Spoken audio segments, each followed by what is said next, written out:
The wind came down from the peaks like a living thing, hungry and mean, tearing at anything fool enough to stand in its path. It howled through the pines, sent snow devils spinning across the rocky trail, and bit through wool like it was nothing. The kind of cold that didn't just chill. It warned. It promised. It killed. Silas Montgomery stood at the edge of the clearing, arms crossed, face carved from stone, watching the supply wagon lurch up the final stretch of mountain road. His breath plumed white in the thin air. His eyes, pale gray and hard as frozen creek water, tracked the wagon's progress with the same detachment he'd use watching a coyote sniff around his traps. He wasn't excited, wasn't nervous, wasn't anything. This was a transaction, nothing more. Behind him, the cabin sat low and solid against the mountainside. Rough-hewn logs chinked with moss and mud, a stone chimney leaking wood smoke into the brutal sky. It wasn't much, but it was built to last, built to endure, built by a man who understood that up here, weakness was a death sentence. Silas had been alone for 3 years. By choice. After Martha died giving birth to a son who didn't draw a single breath, he'd buried them both under the big pine and walked away from everything. Towns, people, the whole goddamn mess of human company. He'd come up here to disappear. And he had. But 3 years of solitude had taught him something he didn't want to admit. One man alone couldn't hold a mountain claim through winter. Not anymore. Not with his left shoulder still stiff from the bear that nearly took his arm last spring. Not with the wood that needed splitting, and the traps that needed running, and the snow that fell heavier every year. He needed help. He didn't need love, didn't want conversation, didn't require anything soft or kind or remotely human. He needed someone who could work. Someone strong enough to haul water when the creek froze, skilled enough to dress a deer, stubborn enough to survive when the snowdrifts climbed past the windows and the wolves got bold. So he'd done what he swore he'd never do. He'd written to one of those agencies back east, paid the fee, stated his terms clearly. Strong woman wanted, frontier experience required, no illusions about romance. This is work, not marriage. Respond only if capable. The woman who'd answered had claimed 26 years, farm-raised in Missouri, experience with livestock and hard winters. Her letter was brief, practical, unsentimental. Perfect. That was 4 months ago. Now the wagon was here. Silas uncrossed his arms and started down the slope, boots crunching through the crust of yesterday's snow. The driver, a grizzled freight hauler named Cobb, was already climbing down, slapping his gloved hands together. "Montgomery!" Cobb's voice carried sharp in the thin air. "Got your delivery." Silas didn't answer. His eyes moved past Cobb to the wagon bed where a tarp-covered mound suggested cargo. Supplies, probably. He'd sent a list. Flour, salt, ammunition, lamp oil, the essentials. "She's in back," Cobb added, jerking his thumb toward the covered wagon. Silas stopped walking. "She?" "Your bride," Cobb grinned, showing the gaps where teeth used to be. "What'd you think I meant?" For a moment, Silas just stared. Then he moved forward, stepped around Cobb, and yanked the tarp aside. A woman sat hunched on a crate, wrapped in a threadbare coat that might have been fine once, but was now just rags held together by hope. Her hair, dark brown, maybe, hard to tell under the dirt and dust, hung in tangled strands around a face so pale it looked like she hadn't seen sun in months. Her hands, clutched tight in her lap, were shaking. But it wasn't the cold making her shake. It was fear. Silas took one look at her and felt something close to rage kindle in his chest. This wasn't a farm woman. This wasn't someone raised on hard labor and rough living. This was a city girl, soft, breakable, useless. "Get out," he said flatly. The woman's head snapped up, her eyes, wide, dark, rimmed with exhaustion, locked on his. "What?" "I said get out, let me see you." She hesitated, then stood. The movement was shaky, unsteady, like her legs didn't quite trust themselves. When she straightened, Silas saw the full picture. She was small, maybe 5'3" in boots, thin to the point of frail, like a strong wind might snap her in half. The dress under her coat was dark blue velvet for Christ's sake, torn at the hem and streaked with mud. Her hands were pale, unmarked by calluses or scars. Silas looked at those hands for a long moment. Then he looked at Cobb. "This a joke?" Cobb shrugged. She paid her fare. Said she was expected. Expected. Silas turned back to the woman, voice dropping to something low and dangerous. You the one who wrote me? Claimed you had farm experience? The woman's jaw tightened. She met his eyes straight on, and for a second Silas saw something flicker there, something that wasn't fear. I wrote you, she said quietly. You lied. You lied, Silas repeated, each word sharp as an axe blade. You told me you could handle frontier life, that you'd worked livestock, that you knew what you were signing up for. Her mouth opened, closed, opened again. I can learn.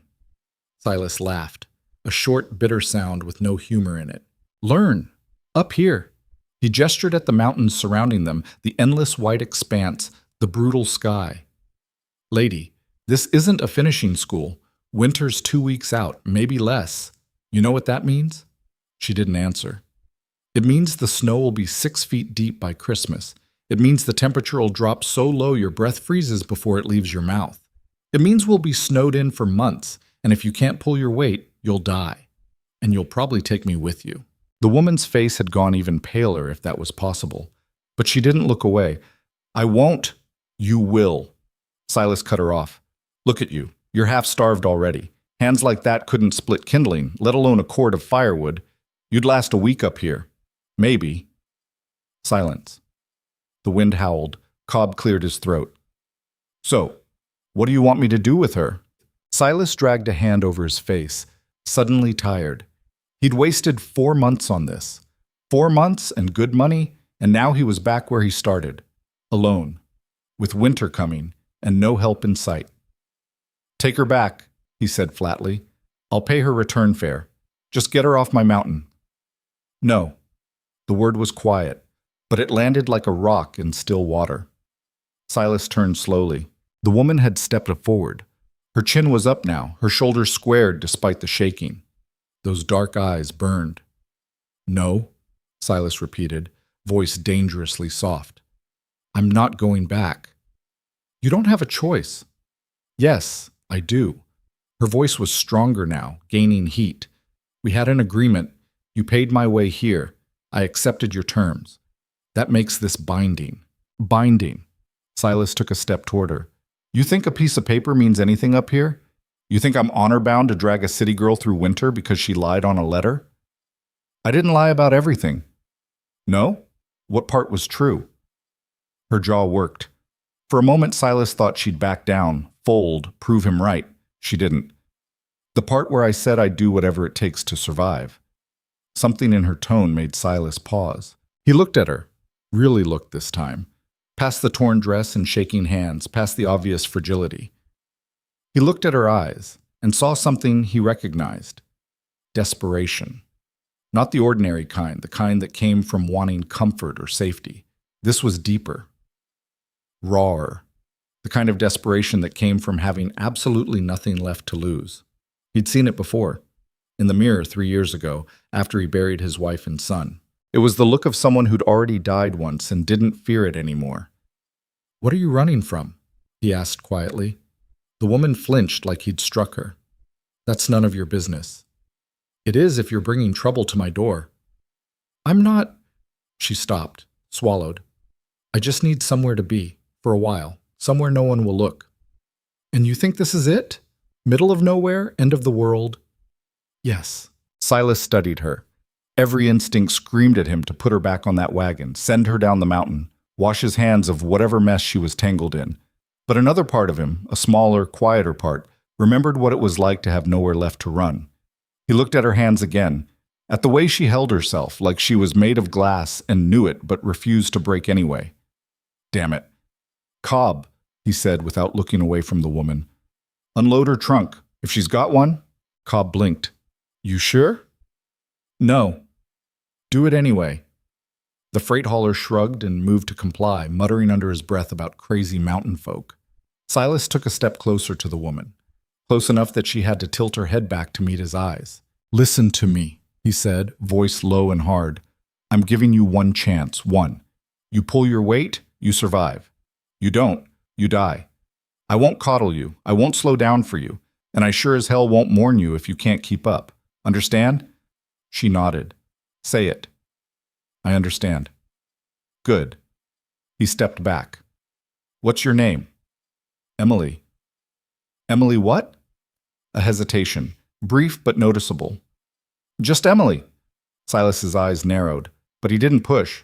Not yet. Fine. Just Emily. Welcome to hell, Uteking. The cabin was worse than Emily had imagined. She'd tried to prepare herself on the long journey up, told herself it would be rough, primitive, nothing like the townhouse she'd grown up in or even the boarding house she'd fled from. But standing in the single room that made up Silas Montgomery's entire world, she felt her carefully constructed courage waver. One room, maybe 20 feet across. A stone fireplace dominated one wall, a narrow bed frame with a thin mattress, another. A rough-hewn table, 2 chairs, shelves holding tin plates and cups, a trunk in the corner, a rifle mounted above the door. That was it. No privacy, no comfort, no softness anywhere. Silas dropped her small trunk, everything she owned now, on the floor with a heavy thud. You'll sleep there, he said, pointing to a corner near the fireplace. I'll rig a curtain if it bothers you. Probably should anyway, for warmth. Emily nodded, not trusting her voice. Silas moved to the fireplace, began building up the fire with practiced efficiency. Outhouse is 30 feet west. Don't go at night without the lantern. There's a drop-off about 50 feet past it you won't see in the dark. Creek's downslope, but it'll freeze solid in a week or so. We'll be hauling snow to melt for water after that. He spoke without looking at her, his tone flat, informational, like he was explaining things to a piece of equipment. Food stores are in the root cellar. That's the door in the floor there. We've got enough to last if we're careful. I hunt and trap. You'll learn to dress game. Emily's stomach turned at the thought, but she kept her face neutral. There's a routine, Silas continued, straightening. I'll teach it to you once. After that, you're on your own. I won't remind you. If you forget something, we both suffer. I won't forget. He finally looked at her, those pale gray eyes assessing. We'll see. A long silence stretched between them. Outside, Emily heard Cobb's wagon rumbling away down the mountain, the sound fading into the wind. She was alone now. Alone with this stranger in the middle of nowhere, with winter closing in and no way back. The reality of what she'd done hit her like a physical blow. But she couldn't let it show. Couldn't let him see the panic clawing at her chest. Is there anything you need me to do? Now? Silas studied her for a moment longer, then gestured to a bucket by the door. Water. Fill it from the creek. You'll make the trip 8, maybe 10 times before dark. Get used to it. Emily looked at the bucket. It was big, heavy, even empty. She picked it up and headed for the door. By the time the sun dropped behind the western peaks, Emily had made the trip to the creek 11 times. Her arms screamed, her back ached. Her hands, soft from months of hiding in the city, had developed angry red welts where the bucket handle bit in. But she'd done it. Silas hadn't helped, hadn't offered, hadn't even watched, as far as she could tell. He'd spent the afternoon outside doing something with wood and tools that she couldn't follow. When she finally stumbled back inside with the last bucket, he was at the table, cleaning his rifle. He glanced up, eyes flicking to the bucket, then to her face. Good, was all he said. Emily set the bucket down, her hand shaking so badly she nearly dropped it. She wanted to collapse, wanted to cry, wanted to demand he tell her this was all a mistake, that she could rest now, that she'd earned something other than a single word of acknowledgement. Instead, she straightened her spine. What else? Silas's hands paused on the rifle. He looked at her with something that might have been surprise. Nothing tonight. Eat if you're hungry, sleep if you're tired. Tomorrow starts early. Emily nodded and turned toward the trunk where she'd hidden the only food she had left, half a loaf of stale bread and a withered apple. Emily, she stopped. There's stew. In the pot by the fire. She turned back slowly. Silas wasn't looking at her. His attention was fixed on his rifle again, hands moving with mechanical precision. Help yourself, he added, tone carefully neutral. Something in Emily's chest loosened slightly. Thank you. He didn't respond. She ladled stew into a tin bowl, venison, she thought, with potatoes and wild onions, and sat at the table. The food was simple. unseasoned, but it was hot and filling. She ate slowly, trying not to show how hungry she was. Silas finished with his rifle and stood, moving to the fireplace. He added another log, adjusted the damper, checked the flue. Every movement was economical, purposeful, nothing wasted. Emily watched him and realized something. This man didn't just live up here. He'd become part of it, as harsh and unforgiving as the mountain itself. And she was supposed to survive in his world. The thought should have terrified her. But sitting there in the firelight, eating simple food, her body aching from honest work, Emily felt something unexpected.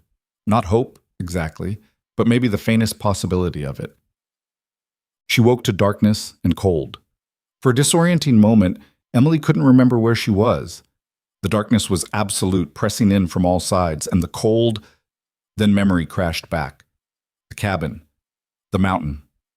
Silas. She sat up slowly, every muscle in her body screaming protest. The fire had burned down to embers, casting almost no light. She couldn't see Silas, couldn't hear him, had no idea if he was even in the room. "It's 4 a.m. Emily jumped at the voice, so close in the darkness. "We start in an hour," Silas continued from somewhere near the door. "Get dressed. You'll want layers." A match flared. Silas lit a lantern, and pale yellow light flooded the small space.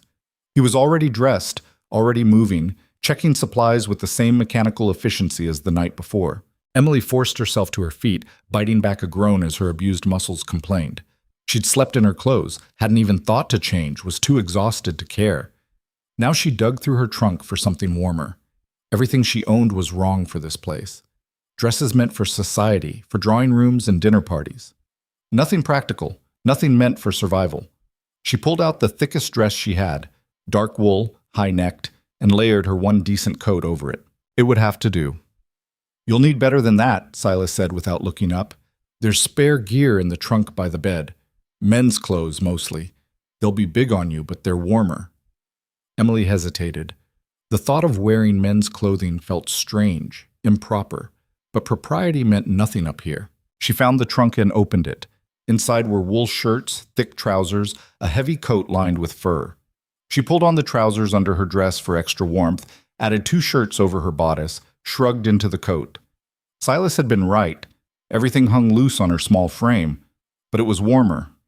"Better," Silas said, giving her a brief glance. "Come on." Outside, the world was still dark, but the sky to the east showed the first faint hints of gray.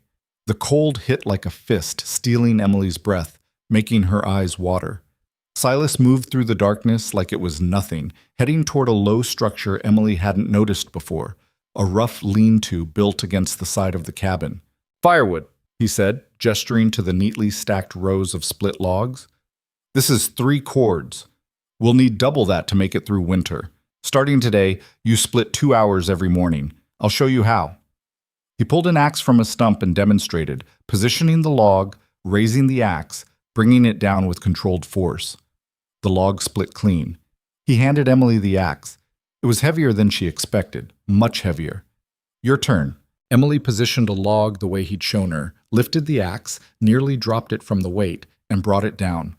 The blade bounced off the wood harmlessly, the impact jarring her shoulders. Silas said nothing. Emily tried again. Same result. Again. Again. Again. By the 10th attempt, her arms were shaking. By the 20th, she could barely lift the axe. "Stop," Silas said finally. Emily lowered the axe, breathing hard, fighting tears of frustration. "You're using your arms," Silas said. "Use your whole body. Let gravity do the work. Like this." He demonstrated again, slower this time. Emily watched the way he shifted his weight, used his legs and core, let the axe fall rather than forcing it. She tried again. The log split. It wasn't clean, it wasn't pretty, but it split. "Better," Silas said. "Keep going. I want 10 logs done before breakfast." Then he walked away, leaving her alone in the pre-dawn darkness. 10 logs took Emily 2 hours. By the time she finished, her hands were bleeding. The rough axe handle had torn through her soft skin despite her best efforts. Her shoulders felt like they'd been pulled from their sockets. Every breath burned in the thin, cold air. But she'd done it. 10 logs, split and stacked. When she stumbled back into the cabin, Silas was at the stove, making something that smelled like cornmeal and bacon. He glanced at her hands. "Wrap those," he said, jerking his chin toward a shelf. "There's cloth and salve." Emily found the supplies and tended her hands with shaking fingers. The salve stung, but she didn't make a sound. Silas set a plate in front of her, cornmeal mush with bits of bacon stirred in. Simple food, fuel. They ate in silence. Afterward, Silas stood. "Get your coat. We're checking trap lines." Emily wanted to ask if she could rest, wanted to beg for just an hour to recover. She didn't. She stood, pulled on the heavy coat, and followed him out into the brutal cold. The next week passed in a blur of pain and exhaustion.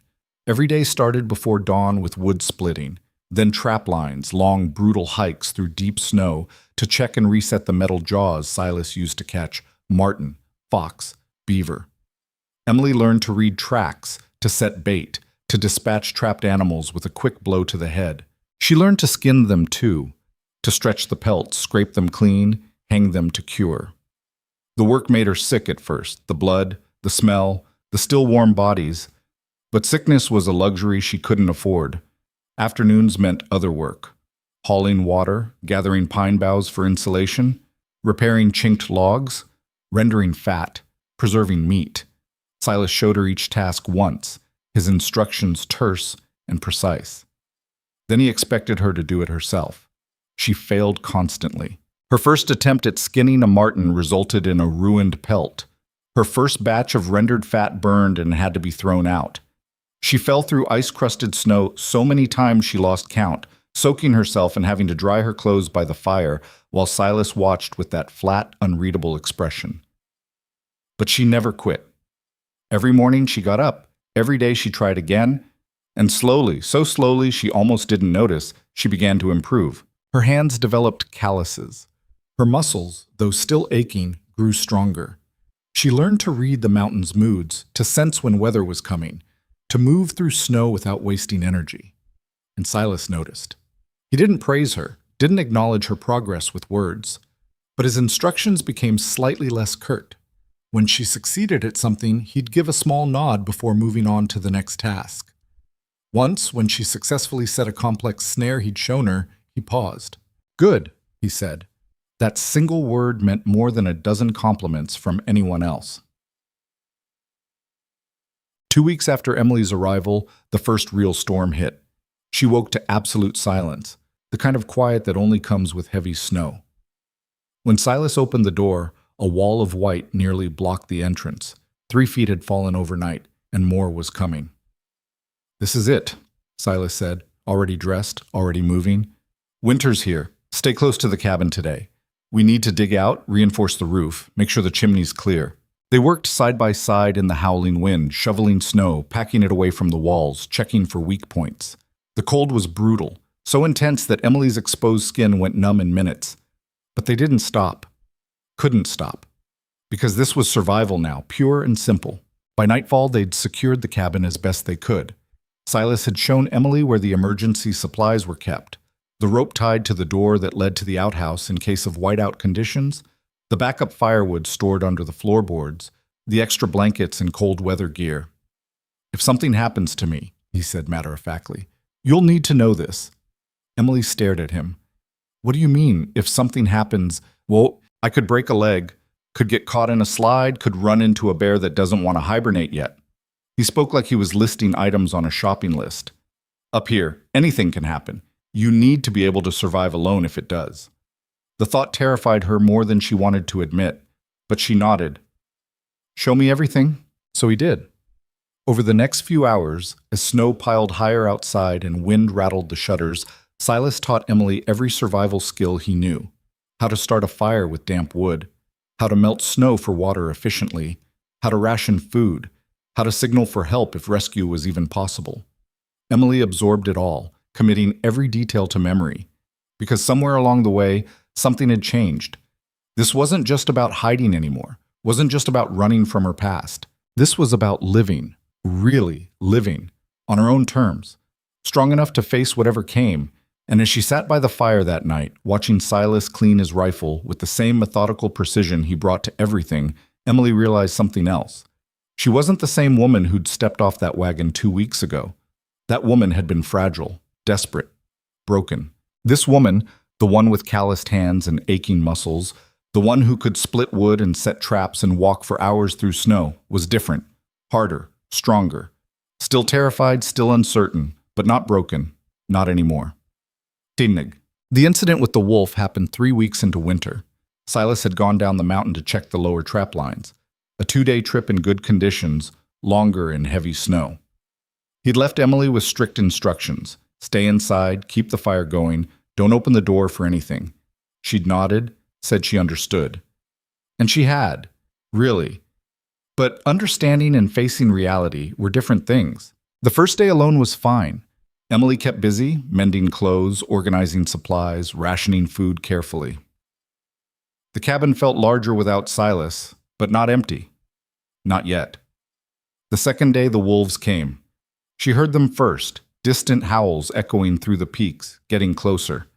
Then she saw them through the shuttered window, 6 of them, lean and desperate, circling the cabin with the patience of creatures who knew their prey had nowhere to run.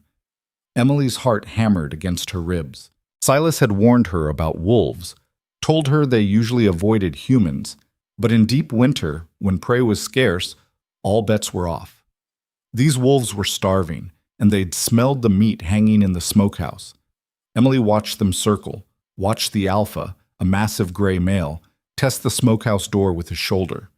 The structure held, but barely. If they got in, they'd take everything, all the preserved meat, weeks' worth of food. Without that, she and Silas wouldn't make it through winter.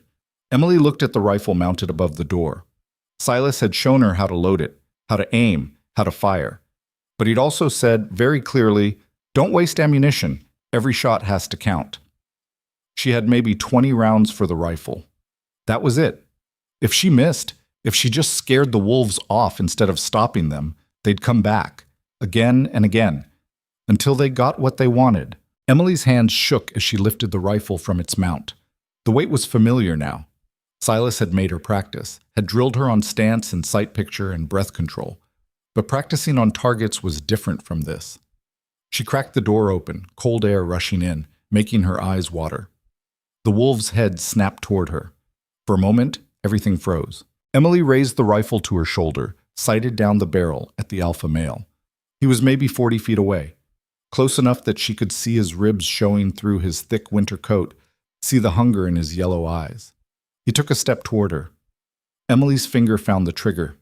She thought about everything Silas had taught her. Breathe, steady, squeeze, don't pull. The rifle kicked hard against her shoulder. The alpha went down. For a heartbeat, nothing happened. The pack stared at their fallen leader, confused. Then they scattered, disappearing into the trees in a gray blur. Emily stood in the doorway, rifle still raised, heart pounding so hard she thought it might burst. She'd done it. She'd actually done it. When her hands finally stopped shaking enough to lower the rifle, she stepped outside. The wolf lay in the snow, dead. A clean shot through the chest. Emily looked at it, this wild, desperate creature that had only been trying to survive, just like her, and felt something break open inside her chest. She'd killed it, had to kill it. But that didn't make it easier. She was still standing there when Silas came back, emerging from the tree line like a ghost. He stopped when he saw the dead wolf. Then he looked at Emily, still holding the rifle, still standing in the snow. For a long moment, he didn't say anything. Then he walked forward, knelt by the wolf, examined the shot. Clean kill, he said finally. Through the heart. Emily's voice came out rough. There were 6 of them. They wanted the smokehouse. Silas nodded slowly. He looked at the wolf again, at Emily, at the cabin behind her. Then he stood and did something he'd never done before. He put his hand on her shoulder, just briefly, just a moment of contact. You did good, he said quietly. And Emily felt something shift between them, something fundamental. She wasn't a burden anymore, wasn't a mistake he regretted. She was a partner, someone who could stand beside him when it mattered, someone who belonged. That night, they ate in silence by the fire. Silas had dressed the wolf, waste nothing, he'd taught her, and was working the pelt while Emily prepared a simple meal. The comfortable quiet between them felt different now, less like strangers occupying the same space, more like something else. Something Emily didn't have words for yet. "You were scared," Silas said suddenly. It wasn't a question. Emily glanced at him. "Yes, but you did it anyway." "I had to." Silas's hands paused in their work. He looked at her, really looked, those pale gray eyes holding something she couldn't quite read. Most people freeze when they're that scared. They panic, or they run, or they do nothing at all. He went back to the pelt. "You didn't. I didn't have a choice." "There's always a choice." "You made the right one." Emily set down the pot she was holding. "You're surprised." "A little." "You thought I'd fail. I thought you'd quit." He stretched the pelt, checking for flaws. "There's a difference." "And now?" Silas was quiet for a long moment. "Now I think," he said slowly, "that maybe I was wrong about you." It was the closest thing to an apology Emily had ever heard from him. She didn't need more. They finished the evening in that same quiet, but it felt warmer somehow, less lonely. And when Emily finally lay down to sleep that night, wrapped in heavy blankets near the fire, she realized something. For the first time since leaving the city, since running from everything that wanted to destroy her, she felt safe. Not because the mountain was kind, it wasn't. Not because the danger had passed, it hadn't. But because she'd proven, to Silas, and more importantly to herself, that she could survive this. Whatever came next, she could face it. And maybe, just maybe, she wasn't alone in the fight anymore. Outside, the wind howled. Inside, the fire burned steady. And Emily slept without nightmares for the first time in months. The days that followed the wolf attack settled into something Emily hadn't expected. A rhythm. Not comfort, exactly. The mountain didn't allow for comfort, but a kind of understanding between her and Silas, an unspoken agreement that they were in this together now. December came hard and fast, bringing snow that piled so high it buried the lower windows. The world outside became a study in white and gray, the sky pressing down like a wool blanket, heavy and oppressive. Emily learned to read the silence between storms, to feel the shift in air pressure that meant more snow was coming. She learned which drifts were solid enough to walk on and which would swallow her to the waist. Silas taught her to hunt. Not trap, she'd learned that already, but real hunting.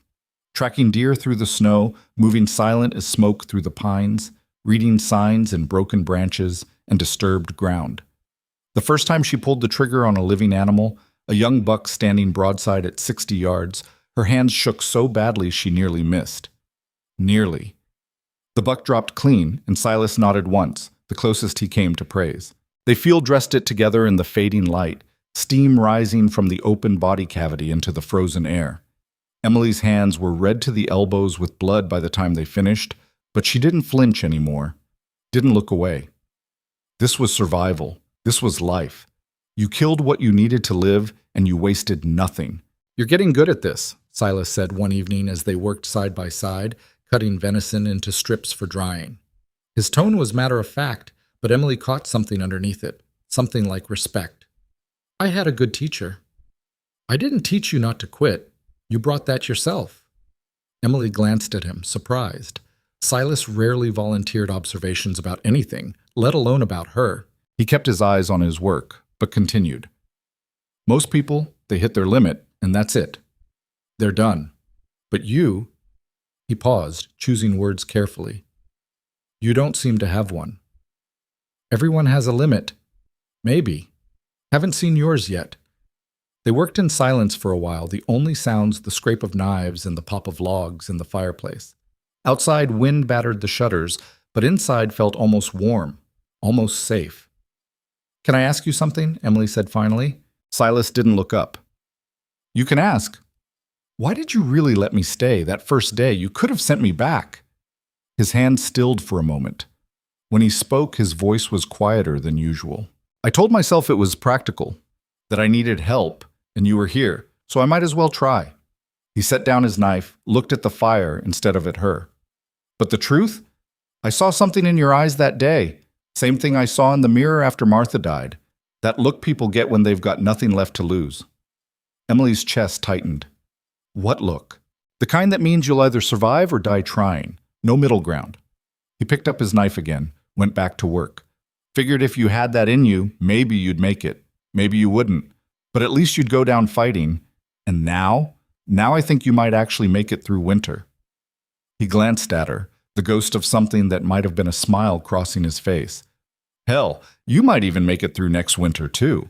It was the longest personal conversation they'd had, and Emily felt something warm unfurl in her chest. Not quite friendship, they weren't there yet, might never be, but something close, something that felt like acceptance. "Silas? Yeah. Thank you for giving me that chance." He didn't answer right away. When he did, his voice was gruff, almost embarrassed. "Don't thank me yet. Winter's just getting started." But Emily saw the way his shoulders relaxed slightly, saw the tension ease from his jaw, and she understood that in his own way, he was saying, "You're welcome." The next morning brought a break in the weather. The sky cleared to a brutal crystalline blue, and the temperature dropped so low that breathing hurt. Silas woke her before dawn. "Get dressed. We're going down to the lower cabin." Emily sat up, confused. Lower cabin? Mile and a half downslope. Used it for storage before... He stopped, jaw tightening. Before. Need to check the roof. Make sure the cache is still secure. Animals get bold this time of year. They set out at first light, snowshoes strapped to their feet, packs on their backs. The journey was brutal, straight down through drifts that came up to Emily's chest in places, over terrain so steep she had to use her hands to keep from sliding. But she'd grown strong enough now to handle it, strong enough that Silas didn't have to slow down for her. The lower cabin was smaller than the main one, barely more than a shack really, but it was well built and weather-tight. Silas checked the roof while Emily cleared snow from the door. When she finally got it open, she found the interior dusty but intact. Barrels of flour, salt, beans, crates of canned goods, traps and tools, and in the corner, covered with an old blanket, something else. Emily pulled the blanket back and froze. A cradle. Hand-carved, beautiful in its simplicity, still lined with soft fabric. She heard Silas enter behind her, heard his footsteps stop. "That was for my son," he said quietly. Emily turned. Silas stood in the doorway, face carefully blank, but she could see the tightness around his eyes. "I'm sorry," she said softly. "I didn't mean to... It's fine. I should have moved it years ago." He stepped past her, started checking the supply barrels. His movements jerky and too fast. Never got around to it. Emily watched him work, saw the rigid set of his shoulders, the way he wouldn't look at the cradle again. "What was her name?" she asked gently. "Your wife." Silas's hand stilled on a barrel lid. For a long moment, he didn't speak. Martha Jane Montgomery." His voice was rough. "Met her in Denver. She was a school teacher, smart as hell, way too good for a mountain man like me. But she saw something she wanted, I guess. Followed me up here without a second thought. She must have loved you very much. She loved the idea of frontier life, romance of it, thought it'd be like the adventure novels she read." Silas laughed, but there was no humor in it. Reality was harder, colder, more work than she'd ever imagined. But she never complained. Not once. Emily moved closer, not touching him, but close enough to offer presence. "The baby came early," Silas continued, still not looking at her. "Middle of February, middle of a blizzard. I tried. I did everything I knew. But Martha, she was small-built, and the baby was wrong somehow. Breech, maybe. I don't know. I'm not a doctor." His voice cracked on the last word. "She bled, and I couldn't stop it. And the baby, he didn't cry, didn't breathe, just..." He swallowed hard. "I buried them under the big pine outside the main cabin, together. Seemed right." Emily felt tears prick her eyes. "I'm so sorry, Silas." "Yeah, me too." He finally looked at her, and the pain in his eyes was raw, unguarded. "That's why I told you to go back that first day. Why I said you'd die up here. Because I couldn't..." His jaw worked. "I couldn't watch that happen again. Couldn't be responsible for another person dying because of my choices." Understanding crashed through Emily like cold water. All his harshness, all his pushing, all the impossible standards he'd held her to. It hadn't been cruelty. It had been fear. Fear that she'd die like Martha had, and he'd carry that weight forever. "But I didn't die," Emily said softly. "No, you didn't." Something shifted in his expression. "You're stronger than I gave you credit for. Stronger than Martha was, in different ways. Not her fault, she just wasn't built for this. But you He shook his head. You got built for it. Remade yourself into someone who could survive. I had to. I know. He held her gaze for a moment longer, then looked away. We should head back. Weather's turning again. They worked quickly to inventory the supplies, making notes of what they'd need to haul up to the main cabin before the heavy snows made the trip impossible. But the atmosphere between them had shifted again. Another layer of ice melting, another piece of wall coming down. On the trek back, Silas walked beside her instead of ahead, and when she stumbled in a hidden drift, his hand shot out to steady her, quick and sure. Thanks, she said. Can't have you breaking a leg out here. I'd have to carry you back. But his hand lingered on her arm a moment longer than necessary before he pulled away.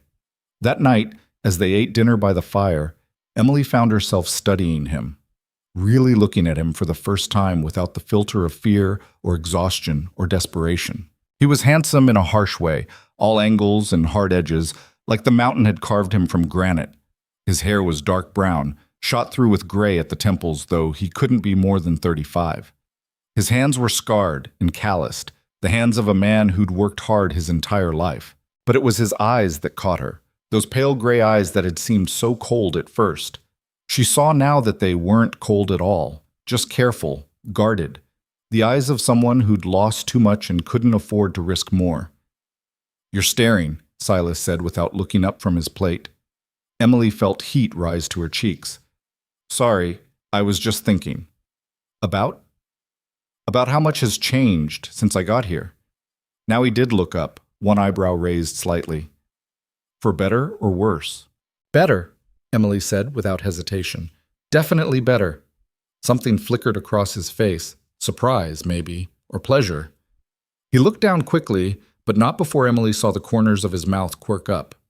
Don't let it go to your head, he muttered. Still got 4 months of winter left. But the gruffness was softer now, almost gentle. They fell into silence again, but it was comfortable, companionable, the kind of quiet that happens between people who don't need words to communicate. Later, as Emily lay in her bedroll near the fire, she heard Silas moving around the cabin, banking the fire, checking the window latches. His nightly routine performed with the same careful precision he brought to everything. Emily? She opened her eyes. Silas stood by the fire, silhouetted in the firelight. Yeah? That thing you're running from, the reason you came up here. He paused. It going to find you eventually? Emily's heart stuttered. She'd known this question would come eventually, had dreaded it. I don't know, she said honestly. Maybe. Probably. Is it the kind of thing that'll bring trouble to this mountain? It might. Silas was quiet for a long moment. Then he nodded slowly. All right. When it comes, if it comes, we'll deal with it. We? You think I'm letting someone chase you off my mountain after all the work I put into training you? There was the faintest hint of dry humor in his voice. You're too useful now. Be a waste. Emily felt something tight in her chest loosen. Silas. Get some sleep, Emily. We've got early morning tomorrow. He turned away, moved to his own bed on the far side of the cabin. But Emily saw the tension in his shoulders, saw the way his hand rested near the rifle he kept by his bedside. He meant it. When trouble came, and they both knew it would, he'd stand with her. The thought should have terrified her, should have made her guilty for dragging him into her mess. Instead, it made her feel something she hadn't felt in a very long time. Protected. Winter deepened. Christmas came and went unmarked except for a slightly larger dinner, roasted duck that Silas had shot, with precious potatoes fried in rendered fat. They didn't exchange gifts, didn't speak of the holiday. But there was something almost festive about the meal, about the way they sat across from each other and ate slowly, savoring every bite. My mother used to make duck for Christmas, Emily said suddenly, the words escaping before she could stop them. Silas looked up. Yeah, every year. She'd stuff it with apples and sage, roast it until the skin was crispy. My father would carve it, and we'd all sit around the big dining table in our best clothes. Emily smiled at the memory. I hated those dinners when I was young, too formal, too stuffy. Now I'd give anything for one more. What happened to them, your parents? Emily's smile faded. Cholera. 5 years ago. It swept through Philadelphia that summer, took half the city. They were gone in a week. That's when you went to live with.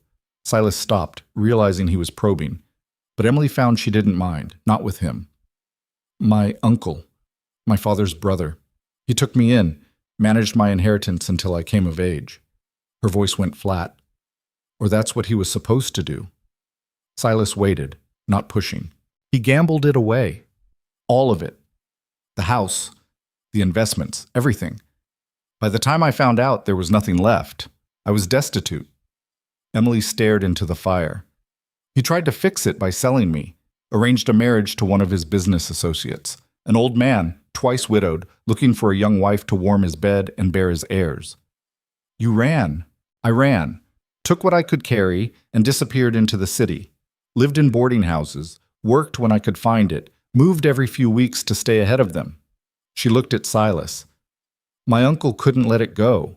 I was supposed to solve his problems, you see. My marriage would have cleared his debts, given him connections. Without me, he was ruined. So he's looking for you. He hired men. Detectives, bounty hunters. I don't know what to call them. They're not lawmen. My uncle couldn't involve the law because then people would know what he'd done. But these men, they're relentless. I heard them asking about me, getting closer. That's when I saw your advertisement. Silas leaned back, processing this. A mail-order bride. Perfect cover. I thought so. I thought if I disappeared to somewhere so remote, so impossible to reach, they'd never find me. She laughed bitterly. I didn't think about whether I could actually survive out here. I just knew I had to try. And if they do find you, what happens? Emily met his eyes. My uncle will drag me back, force the marriage. I'll spend the rest of my life as property, bearing children for a man I despise, while my uncle lives off the arrangement. Over my dead body, Silas said quietly. The certainty in his voice made Emily's breath catch. You don't have to. I know I don't have to. I'm choosing to. He stood, moved to the rifle, checked it with practiced hands. Anyone comes up this mountain looking to take you against your will, they'll have to go through me first. Emily felt tears sting her eyes. Why? Why would you risk that for me? Silas was quiet for a long moment. When he spoke, his voice was rough with emotion. Because you're not property. You're a person, a strong, brave person who's earned her place here. He set the rifle down, turned to face her fully. And because somewhere along the way you stopped being a transaction and started being... He stopped, jaw working. Started being what? Emily whispered. Someone I give a damn about. The words hung in the air between them, heavy with meaning. Emily stood slowly, moved toward him. Silas watched her approach, tense as a cornered animal, but he didn't back away. She stopped a foot from him, close enough to see the firelight reflected in his eyes. I give a damn about you too, she said softly. Something in Silas's expression cracked open. For just a moment, all his careful walls came down and Emily saw the man underneath, lonely, hurting, desperate for connection, but terrified of it. Then he stepped back, breaking the moment. We should get some sleep. Big day tomorrow. Need to cut more firewood. His voice was gruff again, distant, but Emily saw the way his hands shook slightly as he turned away, saw the rigid set of his shoulders. He felt it too. This thing growing between them, whatever it was. And it scared him as much as it scared her. January brought the worst cold Emily had ever experienced. Temperatures dropped so low that water froze solid in its bucket within minutes of being brought inside. The wind howled day and night, driving snow through the tiniest cracks, creating ice crystals on the inside of the windows. They stayed close to the cabin, venturing out only when absolutely necessary. Days blurred together in a haze of maintenance and survival, feeding the fire, melting snow, rationing food, keeping warm, and talking. Stuck inside with nothing but each other for company, they began to really talk. Not just practical exchanges about work that needed doing, but real conversations. Silas told her about his childhood in Missouri, about learning to track from his father, about the wanderlust that drove him west. Emily spoke of Philadelphia, of books she'd loved, of dreams she'd had before everything fell apart. They played cards with a worn deck Silas produced from his trunk. He taught her poker, and she turned out to have a natural gift for bluffing. You're a card shark, he accused after she won 3 hands in a row. I'm just good at reading people. Yeah? What am I thinking right now? Emily studied his face, the slight crinkle around his eyes, the way his mouth quirked at one corner. "You're thinking you should have known better than to gamble with a city girl." Silas laughed, a real laugh, full and genuine. Emily realized with a start that she'd never heard him laugh before. The sound transformed his face, made him look younger, less burdened. "Damn, you're right." They sat in comfortable silence for a while, the fire crackling between them. "Can I ask you something?" Emily said. Always with the questions, but there was no heat in it. "Do you ever regret it? Coming up here, living alone all these years?" Silas considered this seriously. "Sometimes. When the loneliness got bad, I'd regret it. Wonder what my life would have been if I'd stayed in town after Martha died, tried to rebuild there. But then I'd remember why I left. The pity in people's eyes, the whispers, the way they looked at me like I was broken glass." He shuffled the cards absently. "Up here, I didn't have to be the tragic widower. I could just be Silas. Or nobody. Didn't matter. And now?" He looked up at her, something intense in his gaze. "Now I'm starting to remember what it's like to have someone, to not be alone." "Is that a good thing?" "Ask me in the spring." But the small smile on his face suggested he already knew the answer. February arrived with deceptive calm. The worst of the cold had passed, and though snow still fell regularly, it lacked the brutal intensity of January.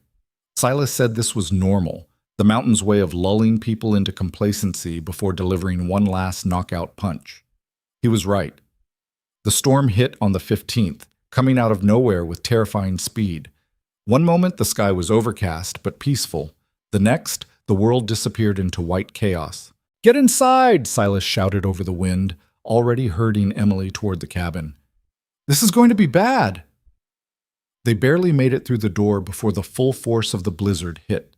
Wind hammered the cabin like fists, rattling the shutters, finding every gap and crack. Snow poured down so thick they couldn't see the smokehouse 20 feet away. "How long will it last?" Emily shouted over the roar. "Could be hours, could be days." Silas was already checking their supplies, his face grim. "We ride it out. That's all we can do." The first day was bearable. They had plenty of wood, plenty of food. They stayed warm, stayed fed, and tried not to think about the world dissolving into chaos outside. The second day was harder. The wind showed no signs of stopping, and the temperature inside the cabin began to drop despite the roaring fire. Ice formed on the inside walls. Their breath came in white clouds.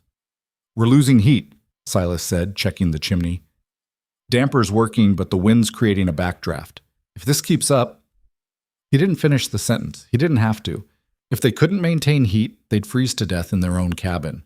The third day, Silas made a decision. "I have to go out. Fix the chimney cap before we lose the whole system." "In this?"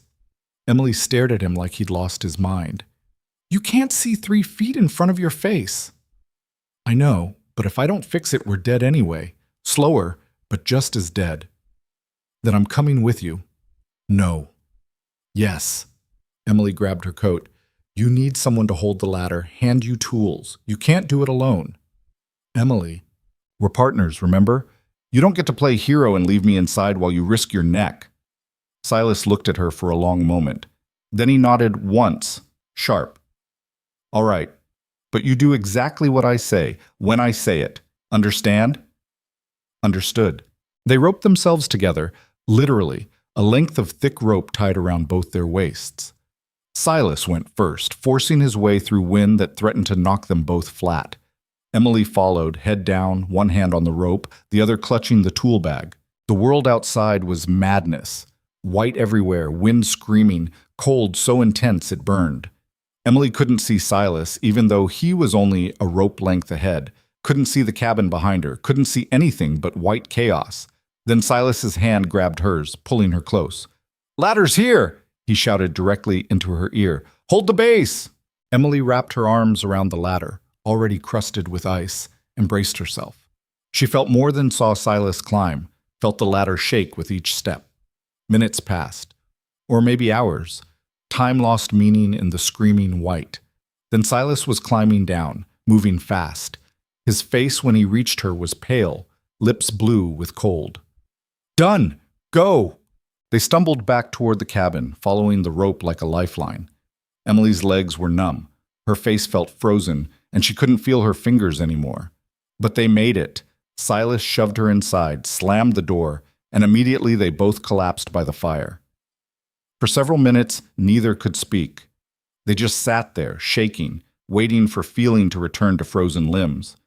That, Silas finally gasped out, was the stupidest thing I've ever done. We're alive, though. Barely. But he was looking at her with something like awe. You didn't panic, didn't freeze up, just held that damn ladder like your life depended on it. It did depend on it. Silas laughed, that same full, genuine laugh. Then, before Emily quite realized what was happening, he pulled her into a rough hug.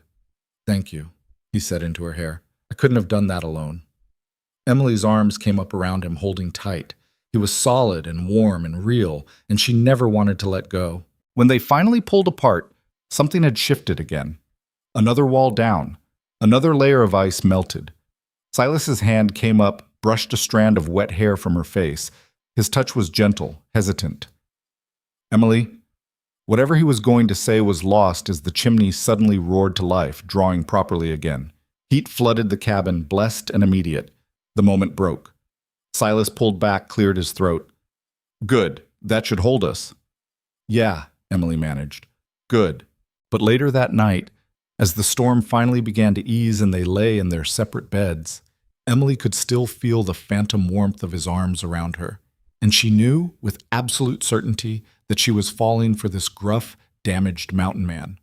The question was, what the hell was she going to do about it? The storm broke on the fourth day, leaving behind a world transformed. Snow had buried everything, the woodpile, the smokehouse, even the lower half of the cabin door. It took Silas and Emily 2 hours just to dig their way out, shoveling in shifts until they'd carved a path to open air. When Emily finally stood outside and looked around, she couldn't help but stare. The mountain had become something alien and beautiful, every tree bent under impossible weight, the world smoothed into curves and slopes that bore no resemblance to the harsh terrain she'd come to know. It's beautiful, she said softly. Silas grunted, already assessing damage. It's trouble. That much snow means avalanche risk, and we'll be digging out for days. But Emily caught him looking too, saw the way his eyes traced the transformed landscape. He felt it the same as she did, she realized. The strange magic of it. He just didn't know how to say it. They worked through the morning in companionable silence, clearing paths, checking structures, taking inventory of what the storm had damaged. The smokehouse had held. The root cellar was intact. They'd lost some shingles off the main cabin roof, but nothing catastrophic. We got lucky, Silas said over a lunch of dried meat and hard biscuits. Could have been a lot worse. Emily nodded, but her mind was elsewhere. The way he'd held her during the storm kept replaying in her head. The feel of his arms, the rough tenderness of it, the almost words he'd started to say before the chimney interrupted. She wanted to ask what he'd been about to tell her, wanted to bridge the gap that had opened between them since that moment, a gap made of tension and unspoken things. But she didn't know how, didn't know if she even should. The afternoon brought unexpected visitors. Emily heard them first, the distant sound of bells, metal jingling against metal. She looked up from the firewood she was stacking, confused. Silas, do you hear? He was already moving, hand going to the rifle he'd leaned against the cabin wall. His face had gone hard, cautious. Get inside. What is it? Company. And up here, company usually means trouble. Emily's heart kicked into a faster rhythm, but she didn't argue. She slipped inside, watching through the shuttered window as Silas positioned himself in front of the cabin, rifle held loose but ready. The sound grew louder. Then figures emerged from the tree line, 2 men on horseback leading a pack mule loaded with gear. They wore heavy fur coats and wide-brimmed hats, their faces weathered and hard. Trappers, Emily thought, or prospectors. Men who knew the mountains. The lead rider raised a hand in greeting, stopping a respectful distance away. Ho the cabin! His voice carried clearly in the cold air. We're not looking for trouble, just hoping to trade for supplies. Silas didn't lower the rifle. State your business. Name's Jack Reeves. This here's my partner, Tom Chen. We're running trap lines down in the Medicine Bow Range. Got caught by that storm. Lost most of our provisions when our pack horse went through ice 3 days back. And you came up here? Saw your smoke. Hoped you might spare some flour, maybe some salt. We can pay. Reeves gestured to the mule. Got furs, good ones. Beaver, marten, even a silver fox. Silas was quiet for a long moment, assessing. Emily watched his face, saw the calculation happening behind his eyes. Finally, he lowered the rifle slightly. Get down, slowly. Keep your hands where I can see them. The two men dismounted with careful, deliberate movements. Up close, Emily could see they were half-starved, their faces gaunt, their movements stiff with cold and exhaustion. How long since you ate? Silas asked. Reeves hesitated. 2 days? Maybe 3? Hard to keep track. Silas muttered something under his breath that sounded like a curse. Then he called over his shoulder, Emily, put coffee on, and heat up what's left of that stew. Emily moved quickly, grateful for something to do with her nervous energy. Through the window, she watched Silas gesture the men toward the cabin, saw him examine their horses and mule with a practiced eye. When they all came inside, the cabin suddenly felt very small. Reeves and Chen stood awkwardly near the door, taking in the space with the quick, assessing glances of men used to evaluating their surroundings. Their eyes lingered on Emily for a moment, surprised clearly to find a woman up here, but they were polite enough to look away quickly. Sit, Silas said, gesturing to the table. Food will be ready soon. The trappers sat with visible relief. Reeves pulled off his gloves, revealing fingers black with frostbite at the tips. That needs attention, Silas said flatly. Emily, get the medical kit. Over the next hour, they fed the trappers, treated their frostbite, and heard their story. They'd been working the lower ranges for 3 months, had decent success with their trap lines. Then the storm hit while they were crossing a frozen creek, the ice gave way, and they'd lost their pack horse and most of their supplies. We tried to make it back to town, Chen said quietly. He was younger than Reeves, maybe mid-20s, with a quiet intensity about him. But the snow was too deep. We would have died out there if we hadn't seen your smoke. You're a long way from the main trails, Silas observed. Yeah, well, sometimes the best trapping is where nobody else goes. Reeves met Silas's eyes. Like you, I'm guessing. A small smile quirked Silas's mouth. Something like that. They talked trapping for a while, techniques, best baits, which areas were played out and which still held promise. Emily listened, fascinated by this glimpse into Silas's world. She'd learned from him over the winter, but this was different. This was the language of men who lived and breathed the mountains, who understood them in ways she was only beginning to grasp. Eventually, the conversation turned to trade.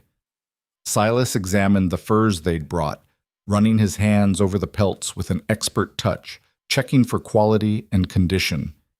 These are good, he admitted. Real good. What do you need? Flour, salt, coffee if you can spare it, some jerky or dried meat, enough to get us back to town. Silas calculated for a moment, then named a price in furs. Reeves winced but nodded. Fair enough. You got us over a barrel and you know it, but you're not gouging us. I appreciate that. No point in gouging, Silas said. Mountains are hard enough without men making it harder on each other. They completed the trade, the trappers packing their new supplies with obvious relief.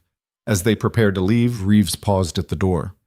You two planning to stay up here through spring? He asked casually. Too casually. Silas's eyes narrowed.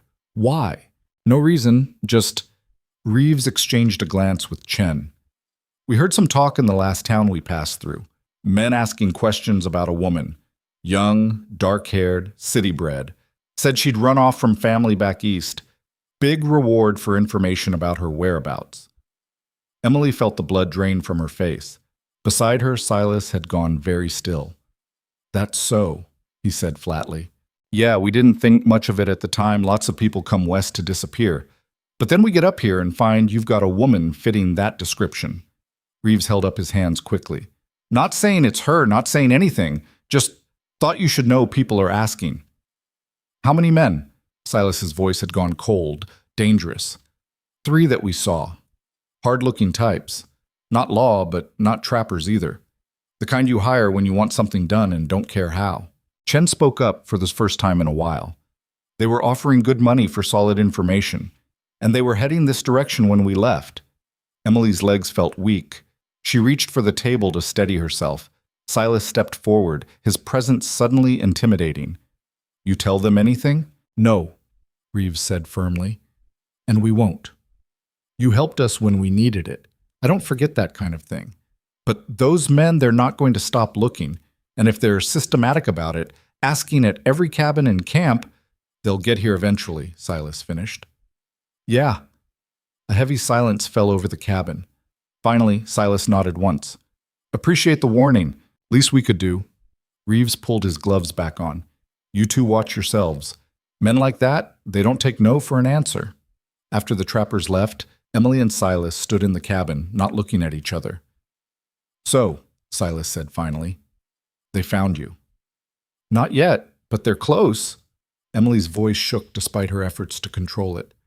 I should go. Leave before they get here. I won't let them.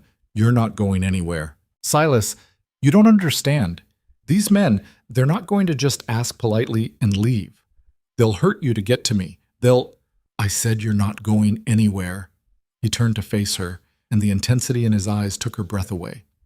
You think I'm going to let you walk out of here to face those men alone? After everything? I can't ask you to fight my battles. You're not asking. I'm volunteering. He crossed the room, took her shoulders in his hands. Emily, listen to me. Those men come up this mountain, they're going to find a lot more than they bargained for. There are 3 of them. I don't care if there are 30. This is my mountain, my home. And you, he stopped, jaw working. You're under my protection now. That means something. Emily felt tears prick her eyes. Why? Why does it mean something? Silas's hands tightened on her shoulders. For a long moment, he just looked at her, something fierce and conflicted warring in his expression. Then he pulled her against him, wrapping his arms around her in an embrace that was equal parts protection and desperation. Because I can't lose you, he said roughly into her hair. I won't. Not like Martha. Not like... His voice cracked. Just not. Emily's arms came up around him, holding on tight. She could feel his heart hammering against her cheek, could feel the tremor running through his solid frame. I don't want to lose you either, she whispered. They stood like that for a long time, wrapped in each other, while outside the light began to fade and shadows crept across the snow. When they finally pulled apart, Silas's face was set with determination. All right, here's what we do. We prepare. Make this cabin defensible. Stock up on ammunition, set perimeter alerts. When they come, and they will come, we'll be ready. You really think we can fight them off? I think we're going to try. He moved to his trunk, started pulling out weapons and equipment. I've got the rifle, a shotgun, 2 pistols. You're a decent shot now. We'll set up positions, plan fields of fire. Emily watched him work, saw the soldier emerging from behind the mountain man. You've done this before. Fought people, I mean. War between the states. I was young, stupid. Thought it'd be glorious. His mouth twisted. Learned real quick there's no glory in killing, but I learned how to do it and how to stay alive while doing it. Will you teach me? He looked up, met her eyes. Yeah, I'll teach you. They spent the rest of the day preparing. Silas showed Emily how to load and fire each weapon, drilled her on sight picture and trigger control. He taught her about cover versus concealment, about angles and fields of fire, about the difference between suppressing fire and aimed shots. Most important thing, he said as darkness fell, is don't panic. Men like this, they count on people being scared, freezing up. You stay calm, stay focused, you've got a chance. And if I can't stay calm, then you fake it. Fear's natural. Letting it control you is the mistake. That night, they ate a cold dinner and kept the fire low. No point in advertising their presence more than necessary. Silas moved around the cabin, checking sight lines from the windows, reinforcing the door with extra bracing. Emily watched him work. This man who'd gone from stranger to teacher to something far more complicated in the space of a few short months. The man who was willing to die defending her from demons he didn't create and couldn't understand. Silas? He looked up from the window he was barricading. Thank you for everything, for not sending me away that first day, for training me, for... She struggled for words. For making me stronger than I thought I could be. Silas set down his tools, crossed to where she sat. He reached out, cupped her face in his rough, calloused hand. You were always strong. You just needed the chance to prove it. His thumb brushed her cheek gently. I'm the one who should be thanking you. For what? For reminding me what it's like to care about someone, to have something worth protecting again. His voice dropped to almost a whisper. To not be alone. Emily's breath caught. They were so close, his face inches from hers, his hand warm against her skin. She could see every detail, the gray threading through his dark hair, the small scar on his left eyebrow, the way his pale eyes had gone dark with emotion. Silas, she breathed. He leaned in slowly, giving her every chance to pull away. She didn't. Their lips met softly at first, tentative, questioning. Then Silas made a sound low in his throat and deepened the kiss, his other hand coming up to cradle her head. Emily melted into him, her hands fisting in his shirt, pulling him closer. The kiss tasted like desperation and hope, and all the unspoken words that had been building between them for months. It tasted like survival and connection, and the fierce joy of being alive. When they finally broke apart, both breathing hard, Silas rested his forehead against hers. I wanted to do that for weeks, he admitted. Me too. But the timing's terrible. Emily laughed, a slightly hysterical sound. When is the timing ever good? Fair point. He pulled back slightly, his expression growing serious. Emily, I need you to understand something. When those men come, if they come, when they come, he repeated firmly, it's going to get bad, really bad, and I'm going to do whatever it takes to keep you safe, whatever it takes. You understand? Emily understood what he wasn't saying, that he'd kill for her, die for her if it came to that. I understand. And Silas? Same goes for me. He smiled at that, a real smile that lit up his whole face. Yeah, I believe you would. He kissed her again, quick and hard. All right, we should get some sleep. Need to be sharp tomorrow. But neither of them moved. They stayed there, wrapped in each other's arms, stealing warmth and comfort while they could. Because they both knew the storm was coming, and this time it wouldn't be snow and wind. It would be bullets and blood. The next few days passed in tense preparation. Silas had Emily practice with the weapons until she could load and fire in her sleep. They stockpiled water inside the cabin, moved critical supplies away from windows, created fallback positions. He also told her the truth he'd been holding back. If they get inside, he said quietly one night, if things go completely wrong, there's a tunnel. Starts under the root cellar, comes out about 200 yards downslope in a thicket of pines. I dug it the first year here. Paranoia mostly. Thought I might need an escape route if the cabin caught fire. You want me to run if things go bad? I want you to survive. That tunnel comes out hidden. You could make it down the mountain, get to town, disappear again. Emily's jaw set stubbornly. I'm not running and leaving you to die. Emily, no, we're in this together or not at all. You said it yourself, we're partners. Silas looked like he wanted to argue, but something in her expression stopped him. Finally, he nodded. Together then, but you need to promise me something. What? If I tell you to run, if I give you a direct order to use that tunnel, you do it. No hesitation, no arguing, you go. Emily wanted to refuse, wanted to tell him she'd never leave him, but she saw the fear in his eyes, the desperate need to know she'd survive even if he didn't. I promise, she said softly. The lie tasted bitter on her tongue. They came on the 7th day after the trapper's warning. Emily spotted them first, 3 dark figures moving through the trees about a half-mile out. She'd been watching from the window, scanning the approaches like Silas had taught her, and there they were. Silas? She said quietly. We have company. He was beside her in an instant, rifle in hand, eyes tracking the figures. 3 men, same as Reeves said. His voice was calm, almost detached. Combat voice, Emily realized. They're being cautious, circling, looking for the best approach. What do we do? We wait. Let them make the first move. He checked his rifle, chambered around. Get the shotgun. Take the window on the east side. Don't fire unless I do or unless they breach the cabin. Emily moved to her assigned position, hands surprisingly steady as she checked the shotgun's load. Fear was there, cold and sharp in her belly. But so was something else. A fierce determination. A refusal to go down without a fight. She'd come too far. Survived too much. Changed too completely. These men wanted to drag her back to a life of servitude and submission. They'd have to kill her first. The figures disappeared into the trees, and for long minutes, nothing happened. The silence was oppressive, broken only by the distant cry of a crow and the soft whisper of wind through pine branches. Then a voice called out from the tree line, "Emily Ashford, we know you're in there. Come out peacefully and no one gets hurt." Silas and Emily exchanged glances. He shook his head slightly. "Don't respond." "Miss Ashford, your uncle sent us. He's worried about you. He just wants you to come home safely." "Lying bastards," Silas muttered. The voice continued, trying reason, trying coaxing, trying veiled threats.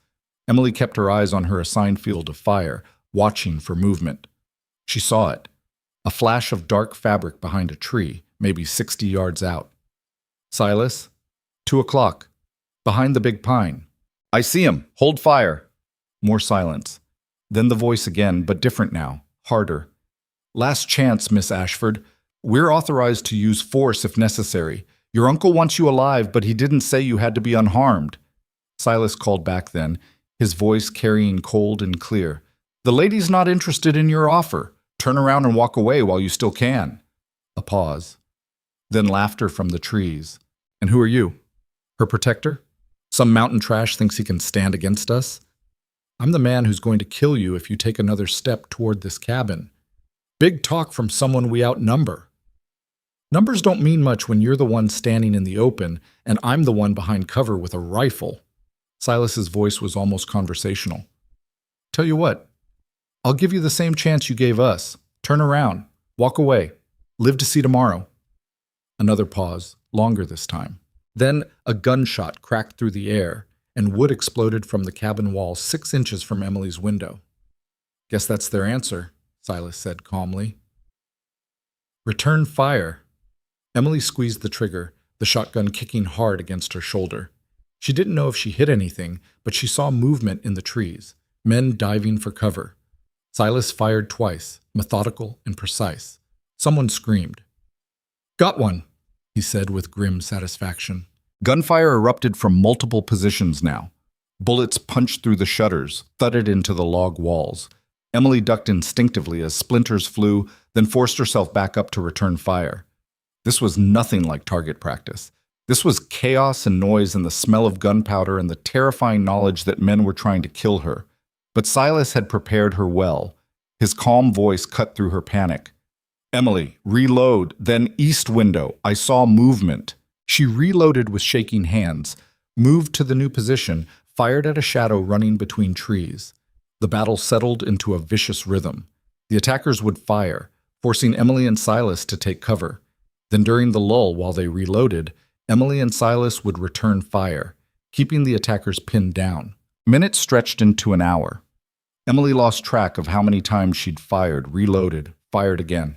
Her shoulder ached from the shotgun's recoil. Her ears rang from the constant noise. But they were holding. Then everything went wrong at once. Emily saw the smoke first, thin and gray, curling up from the back of the cabin. "Silas, fire!" He spun, saw it, cursed viciously. They circled around, torched the back wall. Even as he said it, flames began licking up the logs.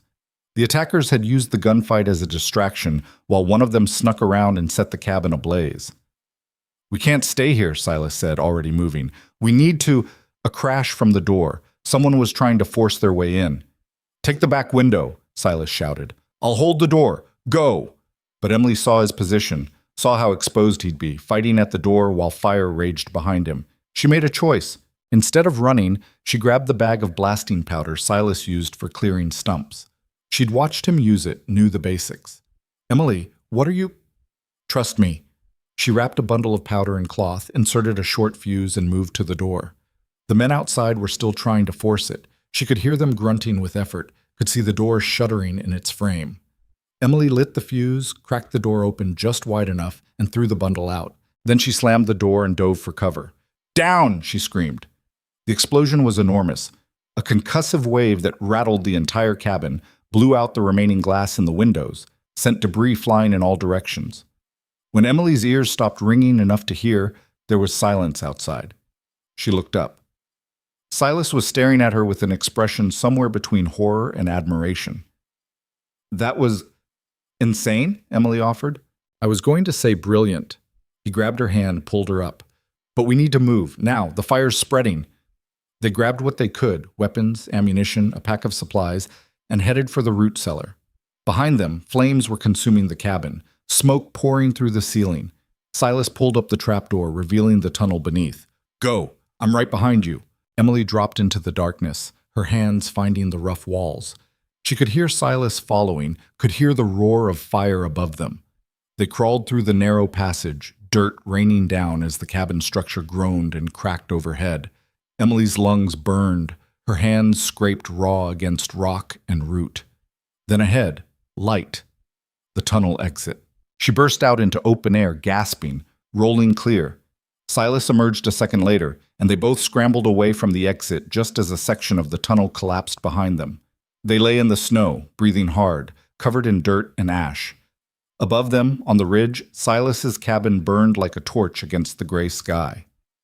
You're home, Emily whispered. Everything you built can be rebuilt.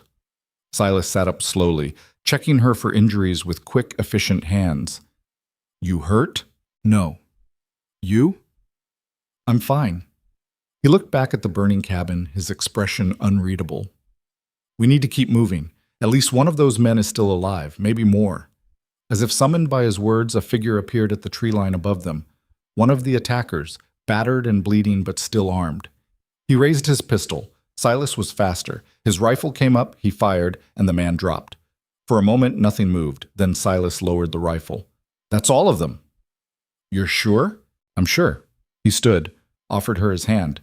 Come on. We need to put distance between us and this place. They moved through the snow, heading down slope, leaving behind the burning cabin and the dead men and everything Silas had built over 3 lonely years. Emily wanted to say something, wanted to apologize for bringing this destruction to his mountain. But Silas squeezed her hand, and when she looked at him, she saw something unexpected in his face. Not grief, not anger, relief. What? She asked.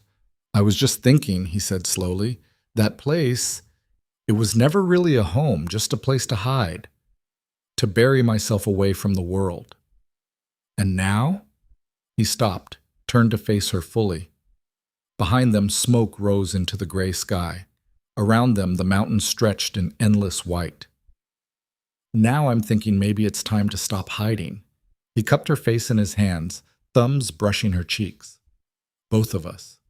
Emily felt tears sting her eyes, but she smiled through them. Where do we go? I don't know yet, but we'll figure it out. He kissed her forehead gently. Together. They stood there for a moment longer, 2 people who'd been broken and remade by hardship, who'd found each other in the most unlikely place.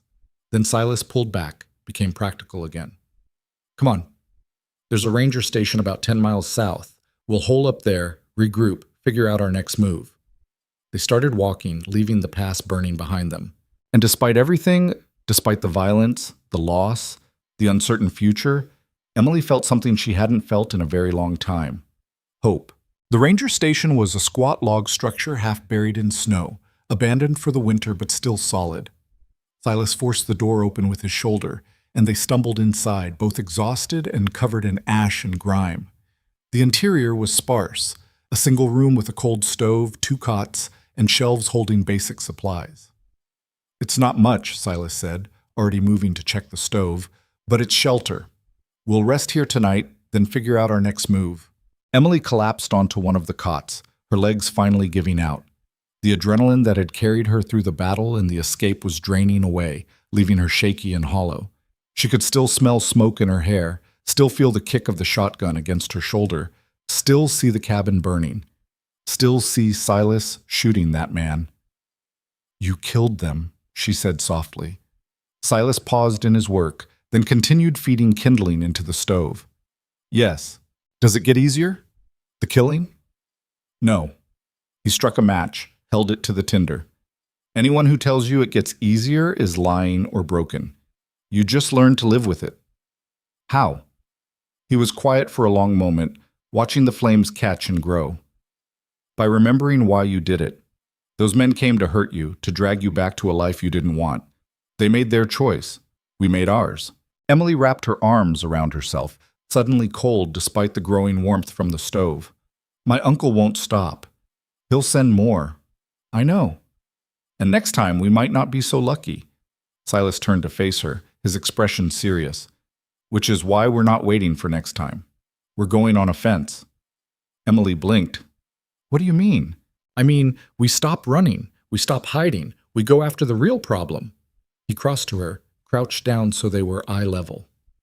Your uncle's hunting you because you're a loose end, right? Because if you disappear permanently, his debts stay, his problems stay. He needs you for that arranged marriage. Yes. So we make it so he doesn't need you anymore. We expose what he did. We make it public enough that forcing you into marriage won't solve his problems. It'll make them worse. Emily stared at him. How? You said he gambled away your inheritance. That means there are records, banks, creditors, witnesses, and if we can prove he was your legal guardian and misappropriated your funds, that's embezzlement, Emily finished, understanding dawning. He could be prosecuted. Exactly. And once that's public knowledge, dragging you back accomplishes nothing. You're not valuable to him anymore. You're evidence. Hope flickered in Emily's chest, but doubt quickly followed. Silas, gathering that kind of evidence would take time. Resources, access to legal documents, and financial records. We're fugitives hiding in an abandoned ranger station. How could we possibly? We couldn't. Not alone. He stood, paced to the window. But we don't have to be alone. Those trappers, Reeves and Chen, they owe us. And they said they were heading back to town. That means they have connections, access to places we don't. You think they'd help us? I think they're decent men who hate seeing people get bullied by the rich and powerful. He looked back at her. Worth asking anyway. Emily considered this. It was risky. They'd have to leave the relative safety of the mountains, venture into town where her uncle's reach might extend. They'd be exposing themselves to danger. But Silas was right. Running wasn't working. Hiding wasn't working. It was time to fight back. All right, she said. Let's do it. They spent the night at the ranger station, taking turns keeping watch despite their exhaustion. When dawn came gray and cold, they packed what little they had and started the long trek down to the valley town of Cedar Falls. The journey took 2 days. They moved carefully, avoiding main trails, stopping often to scan for pursuers. But the mountains remained empty and silent. Either her uncle's men were all dead, or they'd retreated to lick their wounds and plan their next move. Cedar Falls was a rough frontier town. One main street lined with false-fronted buildings, a few cross streets with residences and shops. It was bigger than Emily had expected, maybe 500 people, supported by logging, trapping, and the steady trickle of prospectors heading into the high country. They found Reeves and Chen at a boarding house on the east edge of town, preparing for another run into the mountains. Reeves opened the door to Silas's knock, and his eyes widened. Montgomery, what the hell happened to you? Can we come in? Yeah, of course. Reeves stepped aside, calling to his partner. Tom, we got company. Inside their rented room, Silas and Emily told the story. The attack, the fire, the escape. When they finished, both trappers were silent for a long moment. Finally, Chen spoke. Those men, the ones who came after you, they're dead? Yes, Silas said flatly. All three? All three. Reeves whistled low. Well, your uncle's not going to be happy about that. Which is why we need help, Emily said. She explained their plan, gathering evidence, building a case, making the whole thing public. Reeves and Chen exchanged glances. That's a tall order, Reeves said carefully. Going up against a wealthy man with connections, that's dangerous. I know, and I'm not asking you to put yourselves at risk, but any help you could give, contacts, information, even just advice. We'll do it, Chen interrupted quietly. Reeves looked at his partner in surprise. Tom, we'll do it, Chen repeated, his voice firmer. I came west to get away from men like Emily's uncle, men who think their money and power make them untouchable. I'm not going to stand by and watch it happen again. Reeves sighed, but he was smiling. All right then. Guess we're in. He looked at Silas. But we're going to need more than just good intentions. We need information. Emily, you said your uncle's name is what? Richard Ashford. He lives in Philadelphia. He is a merchant trader. Imports mostly. Textiles, machinery, some luxury goods. And the man he wanted to marry you to? Emily's face tightened. Cornelius Blackwood. He's a railroad executive. Very wealthy, very connected. He's been widowed twice. Both wives died young. There were rumors, but nothing proven. Silas's hands clenched into fists. What kind of rumors? The kind that suggest those women didn't die of natural causes. Emily's voice was small. But like I said, nothing proven. Blackwood has lawyers, influence. The investigations never went anywhere. Son of a... Silas bit off the curse. And your uncle was going to sell you to that monster? For enough money to clear his debts, and then some, yes. A heavy silence fell over the room. Then Reeves stood. All right, here's what we do. Tom and I have a friend in Denver, newspaper man named Harrison Webb. He's always looking for stories about corruption, especially when it involves Eastern money men. If we can get him solid evidence, he'll run with it. What kind of evidence? Emily asked. Financial records would be best. Bank statements showing your inheritance, documents showing your uncle's gambling debts, proof that he used your money without authorization. Reeves ticked items off on his fingers. Also, any correspondence between your uncle and Blackwood about the arranged marriage, especially anything that mentions payment or financial arrangements. I don't have access to any of that. Everything I owned I left behind when I ran. But you know where it would be? Chen asked. Emily thought, my uncle's office. He keeps files there, and his personal safe. If there's anything incriminating, that's where it would be. In Philadelphia, Silas said flatly. Yes. 2,000 miles away. Yes. Silas rubbed his face. Of course it is. Wait, Reeves said slowly. Philadelphia, Eastern City. That's a long way to go for documents. He paused. Unless they're not in Philadelphia anymore. Everyone looked at him. What are you thinking? Chen asked. I'm thinking that if Ashford hired men to chase his niece all the way to Colorado, he's not sitting comfortably in Philadelphia anymore. He's desperate. Desperate men make mistakes. Reeves leaned forward. He might have come west himself to oversee the search. And if he did, he'd bring the important documents with him, Emily finished. He wouldn't leave evidence of his crimes unguarded while he traveled. Exactly. Silas straightened. So we find out if Ashford's in Colorado.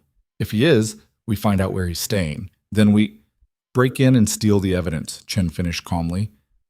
I was going to say acquire the evidence through alternative means, but yeah, basically. Emily felt her heart racing. It was crazy, reckless, dangerous. It might actually work. How do we find out if he's here? She asked. Leave that to me, Reeves said. I know people in Denver, hotel clerks, bartenders, folks who notice rich Easterners throwing money around. If Ashford's in Colorado, I'll find out. He was gone by noon, promising to send word as soon as he learned anything. That left Emily, Silas, and Chen at the boarding house waiting. The hours crawled by. Emily couldn't sit still, couldn't focus on anything. She paced the small room until Silas gently caught her arm. You're going to wear a hole in the floor. I can't stop thinking about it. What if he's not here? What if we came all this way for nothing? Then we figure out the next step.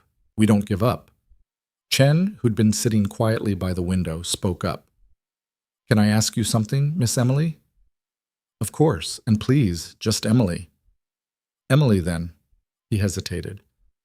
What you said about Blackwood, about his wives dying, do you really think he killed them? Emily met his eyes. I don't have proof, but I met him once, briefly. My uncle introduced us at a social function, and the way he looked at me, she shuddered. It wasn't the look of a man interested in marriage. It was the look of a man appraising property he intended to own. And your uncle knew this? My uncle didn't care. All he saw was the money. Chen nodded slowly. My sister was in a similar situation, back in San Francisco. A merchant wanted to marry her, pay our father a bride price. The merchant was old, mean, had gone through 3 wives already. My father was going to agree. The money would have saved our family business. What happened? Silas asked. I helped her run away, got her on a ship to China, back to our mother's family. Chen's expression was distant. My father disowned me for it, said I'd destroyed the family's honor, but I couldn't. His voice cracked. I couldn't let her be sold like that.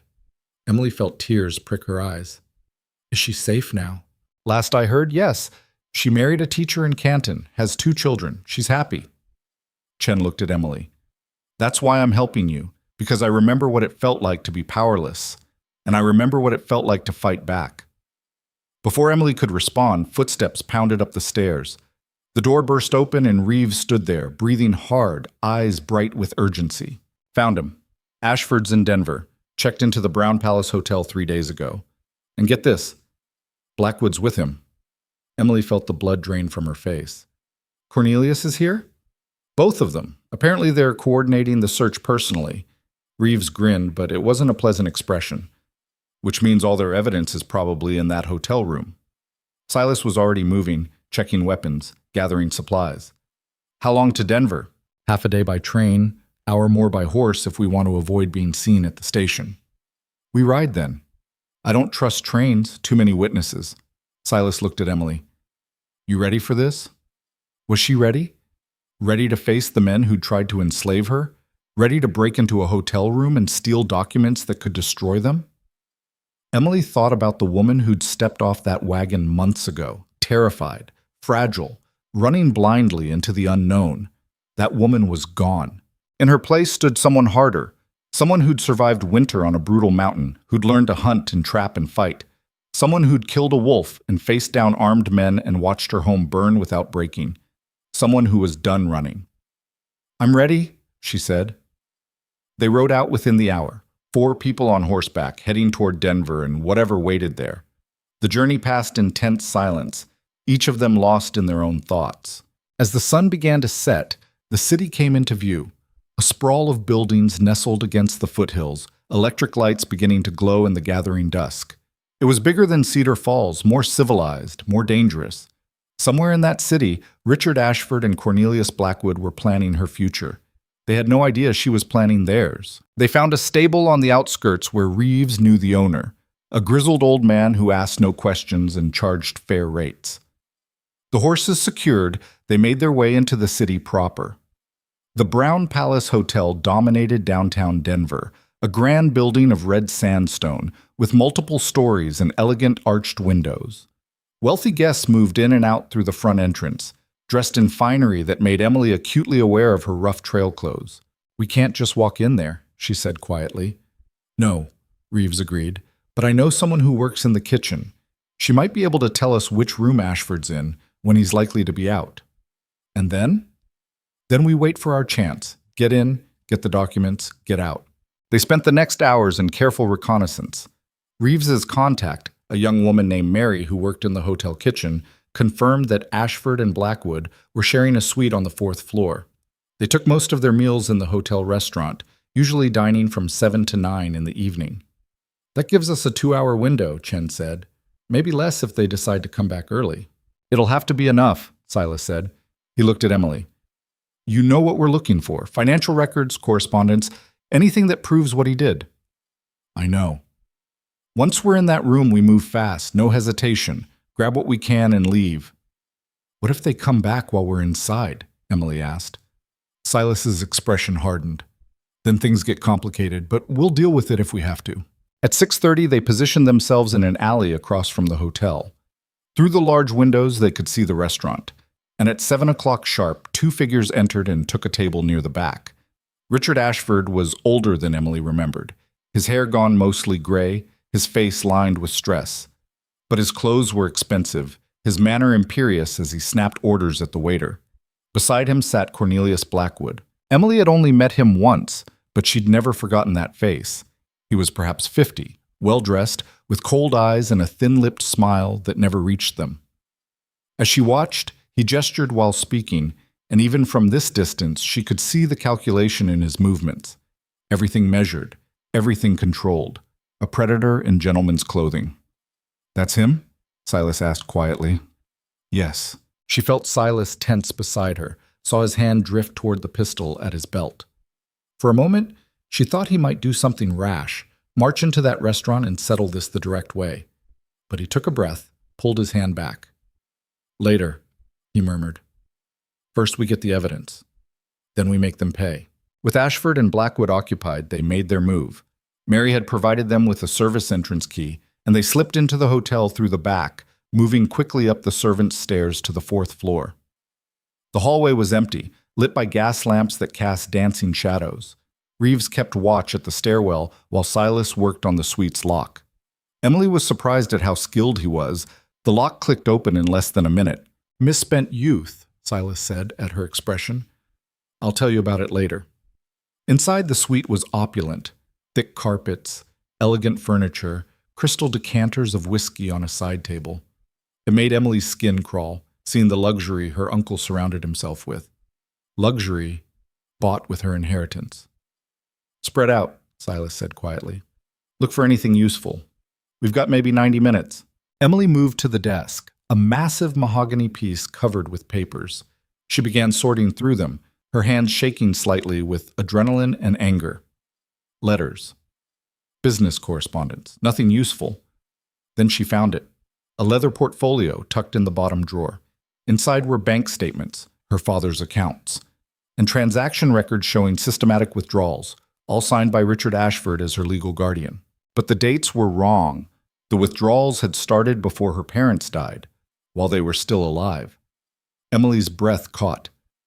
"Silas, look at this." He was beside her in an instant, scanning the documents. His expression darkened.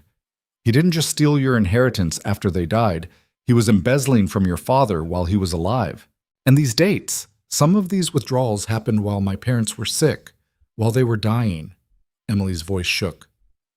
"He stole from them while they were too ill to notice."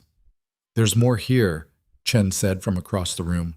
He was holding a folder of correspondence. Letters between Ashford and Blackwood, negotiating your marriage, discussing terms of payment. He spread the letters on the table, and Emily read with growing horror. Her uncle hadn't just arranged a marriage. He'd sold her, quite literally. Blackwood had agreed to pay $30,000 for exclusive rights to marry her, with additional payments contingent on producing an heir. She was chattel, breeding stock, a transaction. "This is enough," Reeves said, gathering documents. "This proves fraud, embezzlement, human trafficking." A sound from the hallway. Voices. They all froze. "Finish this discussion in the room," Ashford's voice carried clearly. "I don't like conducting business in public." "They're back early," Chen hissed. Silas was already moving, shoving documents into his coat, gesturing for the others to hide. But there wasn't time. The door was opening. Richard Ashford stepped into the suite and stopped dead, his eyes going wide with shock. "Emily?" For a frozen moment, nobody moved. Then Ashford's face twisted with rage. "You! How dare you! Guards! Guards!" Silas stepped forward, putting himself between Emily and her uncle. "Nobody's calling anyone." "You must be the mountain savage she's been hiding with." Ashford's lip curled in disgust. "I should have known. She always did have low standards." "Better than yours," Emily said, finding her voice. "At least he didn't steal from his own family." Blackwood entered behind Ashford, and his cold eyes assessed the situation instantly. "This is unfortunate. Richard, perhaps we should—" "We're taking those documents," Silas interrupted, "and we're walking out of here. You can either let that happen peacefully, or—" "Or what?" Ashford sneered. "You'll shoot us? In a hotel full of witnesses? You're not that stupid." "Maybe not, but I am that desperate." Silas's hand moved to his gun. And desperate men do unpredictable things. Blackwood held up his hands placatingly. "Let's all remain calm. I'm sure we can reach an accommodation. Emily, my dear, whatever this man has told you, don't." Emily's voice was like ice. "Don't pretend to care. Don't pretend this is anything other than what it is. You bought me, like livestock. I offered your uncle a business arrangement, a marriage that would benefit both families. You offered to pay for access to my body and my womb. That's not marriage. That's slavery." Something flickered in Blackwood's eyes, anger, maybe, at being called out so directly. "Such dramatic language. You always were prone to hysterics. And you've always been a monster," Emily shot back. "Tell me, Mr. Blackwood, how did your previous wives really die?" The room went very quiet. Blackwood's expression didn't change, but Emily saw his hand clench at his side. "Careful, girl. Slander can have serious consequences." "It's not slander if it's true." "Enough of this," Ashford snapped. He turned to Silas. "You want to leave with those documents? Fine. Take them. They prove nothing that can't be explained away by competent lawyers. But you leave Emily here. Not happening, Silas said flatly. She's my legal ward. She belongs— I belong to no one, Emily interrupted. Not you. Not him. Not anyone. She stepped forward, drawing strength from Silas's solid presence beside her. I'm done being property, done being afraid. You want me back? You'll have to drag me, and I promise you, Uncle, I've learned how to fight. Ashford's face reddened with rage. You ungrateful little, everything I did for this family, to save us from ruin. You created that ruin. You gambled away my father's fortune. You stole from him while he was dying. Emily's voice rose. And then you tried to sell me to fix your mistakes. It was for the family. It was for you. Everything has always been for you. Ashford lunged forward, his hand raised to strike her, but Silas moved faster, his fist connecting with Ashford's jaw with a solid crack. The older man went down hard, blood streaming from his split lip. Blackwood's hand moved toward his coat, going for a weapon. Chen was faster. His knife appeared in his hand like magic, the point pressing against Blackwood's throat. I wouldn't, Chen said quietly. Blackwood froze. Here's how this is going to go, Silas said, his voice deadly calm. We're taking the documents, we're taking Emily, and you're going to stay right here, quiet as church mice, until we're long gone. If you raise an alarm, if you try to follow us, if you so much as twitch wrong— He looked at Blackwood. My friend's hand might slip. Understand? Blackwood's eyes were full of cold fury, but he nodded slightly. Good. Silas gathered the last of the documents, handed them to Reeves. Let's go. They backed toward the door, weapons still trained on the two men. Emily took one last look at her uncle, crumpled on the floor, and felt nothing but contempt. This was the man she'd been running from, the man who'd controlled her life, her future, her very identity. He looked small now, pathetic. Goodbye, Uncle, she said softly. I hope you rot in prison. Then they were out, moving quickly down the hall, down the stairs, through the service entrance and into the night. They didn't stop running until they'd reached the stable, mounted their horses, and put Denver far behind them. Only then, miles away on a dark road under cold stars, did they finally slow down. Emily's hands were shaking, her heart still racing. But as she looked at the documents secured in Reeves's saddlebag, the evidence that would destroy her uncle and save her life, she felt something shift inside her. Freedom. Real, tangible freedom. We did it, she said, her voice filled with wonder. We actually did it. Silas reached over, took her hand. In the moonlight, his smile was fierce and proud. We did it, he agreed. And as they rode through the night, Emily realized something else. Whatever came next, whatever challenges they still faced, she wouldn't face them alone. She had Silas, she had allies, she had evidence and truth on her side. But most importantly, she had herself. The woman she'd become, strong, capable, unbreakable. The fragile city girl was gone forever. In her place was someone who'd earned her freedom through blood and fire and sheer determination, someone who would never be anyone's property again. They rode through the night and into the gray dawn, putting as much distance between themselves and Denver as the horses could manage. Nobody spoke much. They were all too aware that Ashford and Blackwood wouldn't stay quiet for long. By now, there would be men looking for them. Maybe lawmen this time, if Ashford had spun the right story. Maybe more hired guns. It didn't matter. They had what they needed. By mid-morning, they reached Harrison Webb's office in a quieter part of Denver, a narrow building squeezed between a pharmacy and a tailor's shop. The sign above the door read, Rocky Mountain Tribune, Truth Without Fear. Webb himself answered their knock, a thin man in his 40s with ink-stained fingers and sharp, intelligent eyes behind wire-rimmed spectacles. He took one look at their road-worn group and stepped aside. Jack Reeves. Didn't expect to see you again so soon. His gaze shifted to Emily and Silas. And with interesting company. Harrison, we need your help, Reeves said without preamble, and we need it fast. Inside Webb's cluttered office, they spread the documents across his desk. Bank statements, letters, transaction records. Webb read in silence, his expression growing darker with each page. When he finally looked up, his eyes were gleaming. This is dynamite. Absolute dynamite. He sorted through the papers again, making notes. Embezzlement, fraud, trafficking, conspiracy. If even half of this holds up in court, it'll hold up, Emily said. "Those are my father's actual bank records, and those letters are in my uncle's handwriting. I'd recognize it anywhere." Webb studied her. "You're the niece, Emily Ashford." "Yes." "And you're willing to go on record? Testify if needed?" Emily felt Silas tense beside her, but she didn't hesitate. "Yes, whatever it takes to stop him." "Good, because this is exactly what my readers need to see. Wealthy Eastern elite coming west and thinking they can buy and sell people like it's still the old days." Webb was already drafting headlines in his mind. Emily could see it. "When can I run this?" "How soon can you have it ready?" Reeves asked.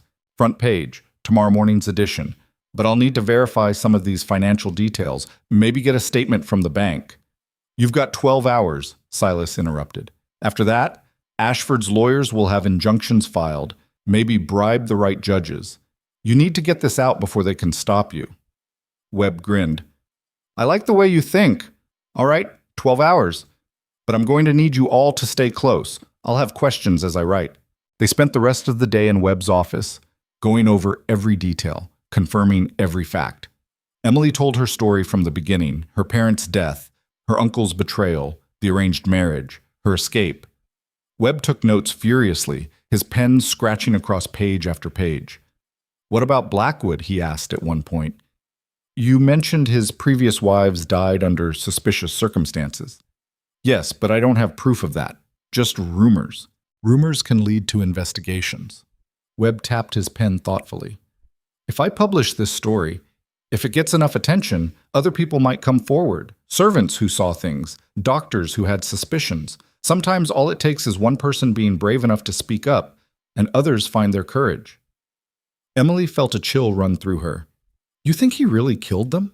"I think men who view women as property are capable of terrible things when that property doesn't perform as expected." Webb's expression was grim. "But that's a story for another day. First, we take down Ashford. Then we see what else shakes loose." As evening fell, Webb sent them to a boarding house run by a friend of his, a stern-faced woman named Mrs. Patterson who asked no questions and showed them to clean, simple rooms. Emily collapsed onto the bed, exhaustion finally catching up with her. She must have dozed off, because the next thing she knew, Silas was shaking her gently awake. "Emily, you need to see this." She sat up groggily. Through the window, the sky was dark. Full night had fallen. "What is it?" "Webb sent a messenger. The story's about to run. He wants us at the office when it does." They made their way through the quiet streets back to the Tribune office, where they found Webb surrounded by stacks of freshly printed newspapers, the ink still wet.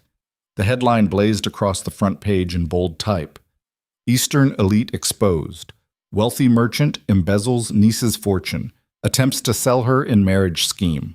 Below it, Webb's article laid out everything in damning detail: the embezzlement, the gambling debts, the transaction with Blackwood, Emily's escape, and the pursuit that followed. He'd even included excerpts from the letters, showing in Ashford's own words how he'd negotiated her sale. "It's perfect," Reeves breathed. "It's the truth," Webb said simply. "Now we just have to see if anyone cares." They didn't have to wait long. By morning, the Tribune's office was besieged. People lined up to buy copies, the stack of papers disappearing in hours. Other newspapers sent reporters demanding to know more. A federal marshal appeared, asking questions, taking notes, promising investigations. And then the lawyers came. 3 of them, representing Richard Ashford, demanding retractions, threatening lawsuits, waiving injunctions. Webb met them at the door with a smile that was all teeth. "Gentlemen, I suggest you read the libel laws carefully. Everything in that article is documented fact. If your client wants to sue, he's welcome to try, and I'll see him in court with every scrap of evidence I've got." The lawyers blustered and threatened, but Webb didn't budge. Eventually, they left, and Emily could see the worry in their eyes. They knew what she knew. This wasn't going away. The story spread like wildfire. By the 3rd day, newspapers across the territory had picked it up. By the end of the week, Eastern papers were running their own versions. Suddenly, Richard Ashford wasn't a respected merchant. He was a criminal and a scandal. And Cornelius Blackwood was facing questions he'd avoided for years. 2 women have come forward, Webb told them one morning, almost vibrating with excitement. Former servants of Blackwood's. They're willing to testify about what they saw, bruises on his wives, arguments, threats. It's not proof of murder, but it's damning as hell. Emily felt sick and vindicated at the same time. Will it be enough? Combined with everything else? The way he tried to buy you? The pattern it shows? Webb nodded firmly. Yeah, I think it'll be enough to at least get a real investigation, maybe even charges. The federal marshal returned a week later with news. Richard Ashford had been arrested on charges of embezzlement and fraud. Cornelius Blackwood was under investigation for conspiracy and was being questioned about the deaths of his previous wives. You did it, the marshal told Emily. Your testimony, these documents, you brought down two very powerful men. Emily wanted to feel triumphant. Instead, she just felt tired. That evening, she sat with Silas on the steps outside Mrs. Patterson's boarding house, watching the sun set over the mountains in the distance. It's really over, she said softly. The legal part is, still have to see how the trials go. But I'm free, really free. They can't touch me anymore. Silas took her hand, laced his fingers through hers. No, they can't. They sat in comfortable silence for a while. Then Emily asked the question that had been weighing on her. What happens now? For us, I mean. Silas was quiet for a long moment. I've been thinking about that. My cabin's gone. Can't go back there. And staying in the city? He gestured at the streets around them. This isn't me. Isn't us. So where do we go? I was thinking maybe we rebuild. Not the same cabin, not the same mountain, but somewhere new. Somewhere we choose together. Emily looked at him. You want to go back to the frontier?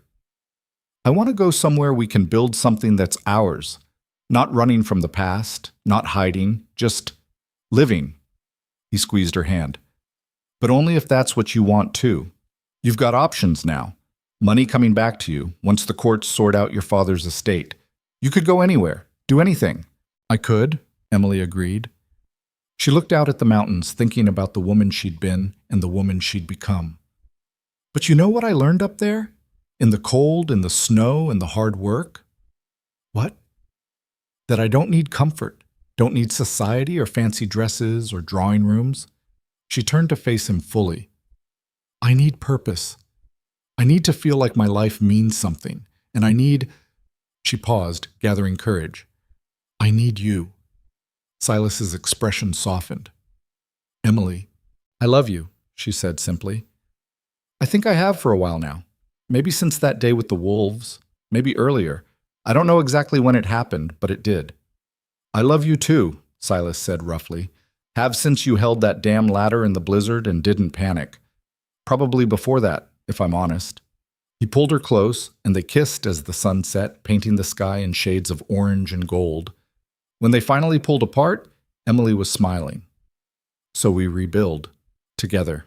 Together, Silas agreed, but maybe somewhere a little less isolated this time. I'm thinking a homestead claim, somewhere with decent land. Maybe we run some cattle, do some farming, build a real home. With neighbors? Within reasonable distance, yeah. Turns out total isolation isn't all it's cracked up to be. Emily laughed. Who would have thought? Over the next weeks, things moved quickly. The courts, pressured by public outrage and Webb's relentless reporting, moved to seize Ashford's assets and restore Emily's inheritance. It would take time to sort out. Lawyers said months, maybe a year, but the outcome was certain. Blackwood, meanwhile, faced a grand jury investigation. The evidence was circumstantial, but mounting. His business partners began distancing themselves. His political connections dried up. Even if he wasn't convicted of murder, his reputation was destroyed. Emily testified twice, once at Ashford's preliminary hearing, once before the grand jury investigating Blackwood. Both times, Silas sat in the gallery, a solid, reassuring presence. And both times, Emily told the truth without flinching. When Ashford was led away in chains after being denied bail, he looked at her with pure hatred. You destroyed me, he spat. Your own family. Emily looked him in the eye. No, you destroyed yourself. I just made sure everyone knew about it. After the hearing, Webb caught up with them on the courthouse steps. That was brave, he said to Emily, facing him like that. It needed to be done. Still, not everyone could do it. Webb pulled out his notebook. I'm writing a follow-up piece. about women finding their voice, fighting back against men who think they're untouchable. Would you be willing to say a few words on the record? Emily considered. Part of her wanted to disappear, to leave all this behind and start fresh where nobody knew her story. But another part, the stronger part, knew that staying silent helped no one. What do you want to know? Webb asked her about fear, about courage, about what it took to stand up to powerful men. Emily answered honestly, choosing her words carefully. I think a lot of women are in situations like I was, she said finally, trapped by men who have power over them, legally, financially, socially, and they don't speak up because they're afraid. Afraid of not being believed, afraid of losing everything, afraid of being alone. What would you say to those women? Emily thought about the journey that had brought her here. The desperate flight, the brutal winter, the slow transformation from victim to survivor to fighter. I'd say you're stronger than you think, stronger than they want you to believe, and that there are people who will help you, if you're brave enough to ask. She looked at Silas, standing a few feet away, giving her space but always there. You don't have to fight alone, and you don't have to accept a life you don't want just because someone else decided that's how it should be. Webb scribbled furiously. That's good. Really good. One more thing, Emily added. To the men who think they can control women like property, your time is ending. We're not staying quiet anymore. We're not accepting it anymore. And every time one of you falls, it makes it easier for the next woman to speak up. The article ran the following week, sparking even more discussion. Emily received letters from women across the country, some thanking her, some sharing their own stories, some asking for advice. She answered what she could, offering encouragement and resources. But she also knew that her public role in this fight was coming to an end. She'd done what she needed to do, told her truth, helped bring justice. Now it was time to build something new. 2 months after the confrontation in the hotel, Emily and Silas stood on a piece of land about 50 miles north of Denver. It was beautiful country, rolling grassland backed by pine-covered hills, with a clear stream running through the property and the mountains visible in the distance. What do you think? Silas asked. Emily turned in a slow circle, taking it all in. The land was wild, but not brutal. Remote, but not isolated. There was a small settlement about 5 miles east, close enough for community, far enough for privacy. I think it's perfect. They'd bought it with a combination of Silas's savings and an advance on Emily's inheritance, which the courts had finally begun to release. 160 acres, with water rights and good grazing land. Room to build a home. A real one. We'll put the cabin over there, Silas said, pointing to a slight rise with good drainage and a view of the mountains. Big enough for a family, if that's something you want eventually. Emily felt warmth bloom in her chest. Yeah, that's something I want. Good. He pulled her close. We can start building in the spring. For now, there's a line shack on the property we can fix up, live in through winter. Another winter in a tiny cabin, Emily said, but she was smiling. Yeah, but this time we're choosing it. This time it's ours. They spent the fall preparing, fixing up the line shack, stockpiling supplies, making plans for the spring building. Reeves and Chen visited once, bringing news from Denver. Ashford's trial is set for March, Reeves reported. Prosecutors are confident. They've got everything they need to convict. And Blackwood? Grand jury indicted him. Not for murder. They couldn't quite get there. But for fraud and conspiracy. He'll do time either way. Reeves smiled. Plus, 2 of his business ventures collapsed when the scandal broke. He's facing bankruptcy. Good, Emily said simply. Chen had other news. I got a letter from my sister. She heard about what you did, read about it in the papers somehow. She wanted me to tell you that you gave her hope, that if you could fight back, maybe other women could too. Emily felt tears sting her eyes. Tell her thank you, and that I hope she stays happy. I will. Winter came again, but this time Emily faced it without fear. The line shack was small but solid, and she and Silas worked together to make it livable. They had enough supplies, enough firewood, enough of everything, and they had each other. On the coldest nights, they'd lie together under heavy blankets, talking about the future. The cabin they'd build. A real house, with multiple rooms, large windows, a proper kitchen.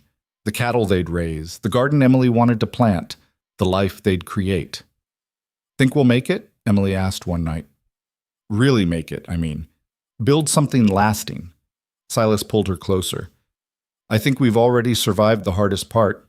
Everything else is just details. You make it sound easy. It won't be easy. There'll be bad years, hard times, things we can't predict. He kissed the top of her head. But we'll face them together, and that makes all the difference. In March, a letter came from Denver. Richard Ashford had been found guilty on all counts: embezzlement, fraud, conspiracy. He'd been sentenced to 15 years in federal prison. Cornelius Blackwood received 10 years. Emily read the letter twice, then carefully folded it and placed it in the small box where she kept important documents. How do you feel? Silas asked. Satisfied? Emily said after a moment.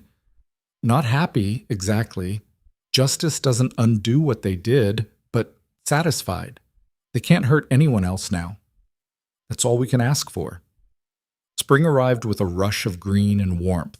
The snow melted, the streams swelled with runoff, and the land came alive with possibility. They broke ground on the new cabin in April. Silas did most of the heavy timber work, but Emily helped with everything she could: chinked logs, built the stone fireplace, fashioned window frames. They worked from dawn to dusk, and slowly the structure took shape. By summer, they had 4 walls, a roof, and windows. By fall, the interior was finished. A large main room with the fireplace, 2 smaller bedrooms, a proper kitchen with a cast-iron stove Emily had ordered from Denver. It wasn't fancy, but it was solid, well-built, and completely theirs. The night they moved in, Emily stood in the middle of the main room and just looked around. Light from the fireplace danced on the new log walls. Through the window, she could see the mountains in the distance, the same mountains that had tested her, changed her, made her strong. What are you thinking? Silas asked, coming up behind her and wrapping his arms around her waist. I'm thinking about that woman who stepped off the wagon a year and a half ago, scared out of her mind, completely unprepared, with no idea what she was doing. And I barely recognize her. Emily leaned back against his solid warmth. She was so fragile, so certain she'd fail. But she didn't. No, she didn't. Emily turned in his arms to face him. You know what I learned through all of this? All the running and fighting and surviving? What? That strength isn't something you're born with. It's something you build, like this cabin. One day, one choice, one moment of refusing to give up at a time. She smiled. That woman on the wagon had no idea she was strong, but she was. She just needed the chance to prove it. Silas cupped her face gently. I'm proud of you, of who you became. I'm proud of us, of what we built together. They stood there in their new home, holding each other, and Emily felt something she'd never experienced before. Not just safety or security or even love, though she felt all of those things. She felt complete, like all the broken pieces of her life had finally come together into something whole and right and real. 2 months later, Harrison Webb made the journey to visit them.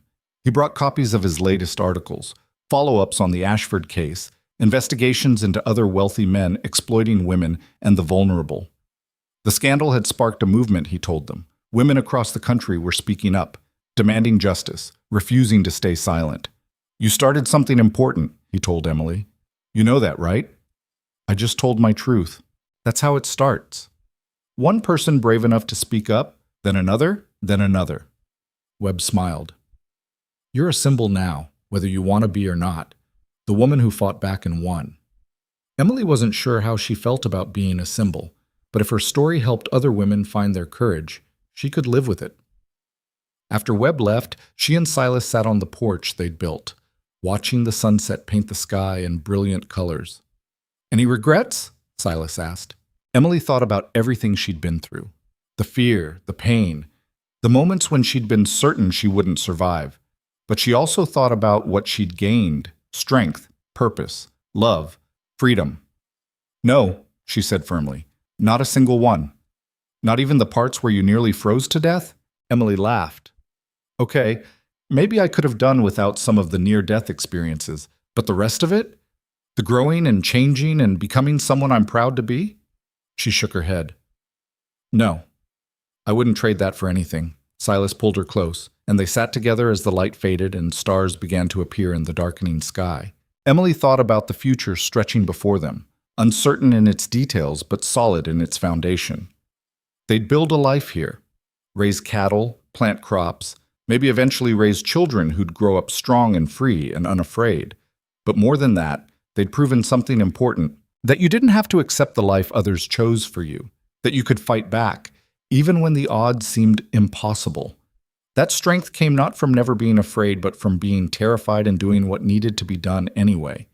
And that love, real love built on respect and partnership and shared struggle, was worth any price. The fragile city girl who'd arrived in Colorado desperate and running was gone forever. In her place was a woman who'd faced winter and wolves and armed men and won. A woman who'd brought down powerful criminals through courage and truth. A woman who'd chosen her own path and walked it without apology. Emily had learned that survival wasn't just about staying alive.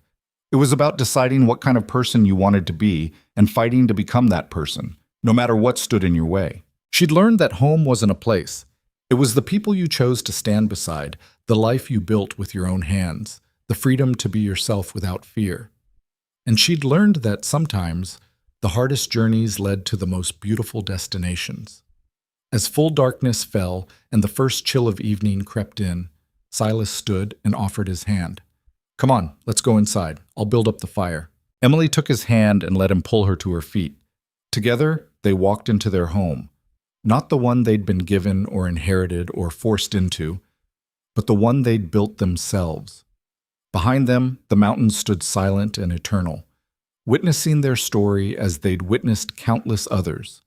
Stories of struggle and survival, of people who came to the frontier looking for something, gold, land, freedom, escape, and sometimes found what they truly needed instead. Emily and Silas had come to the mountains as strangers, broken by their pasts, running from demons they couldn't fight.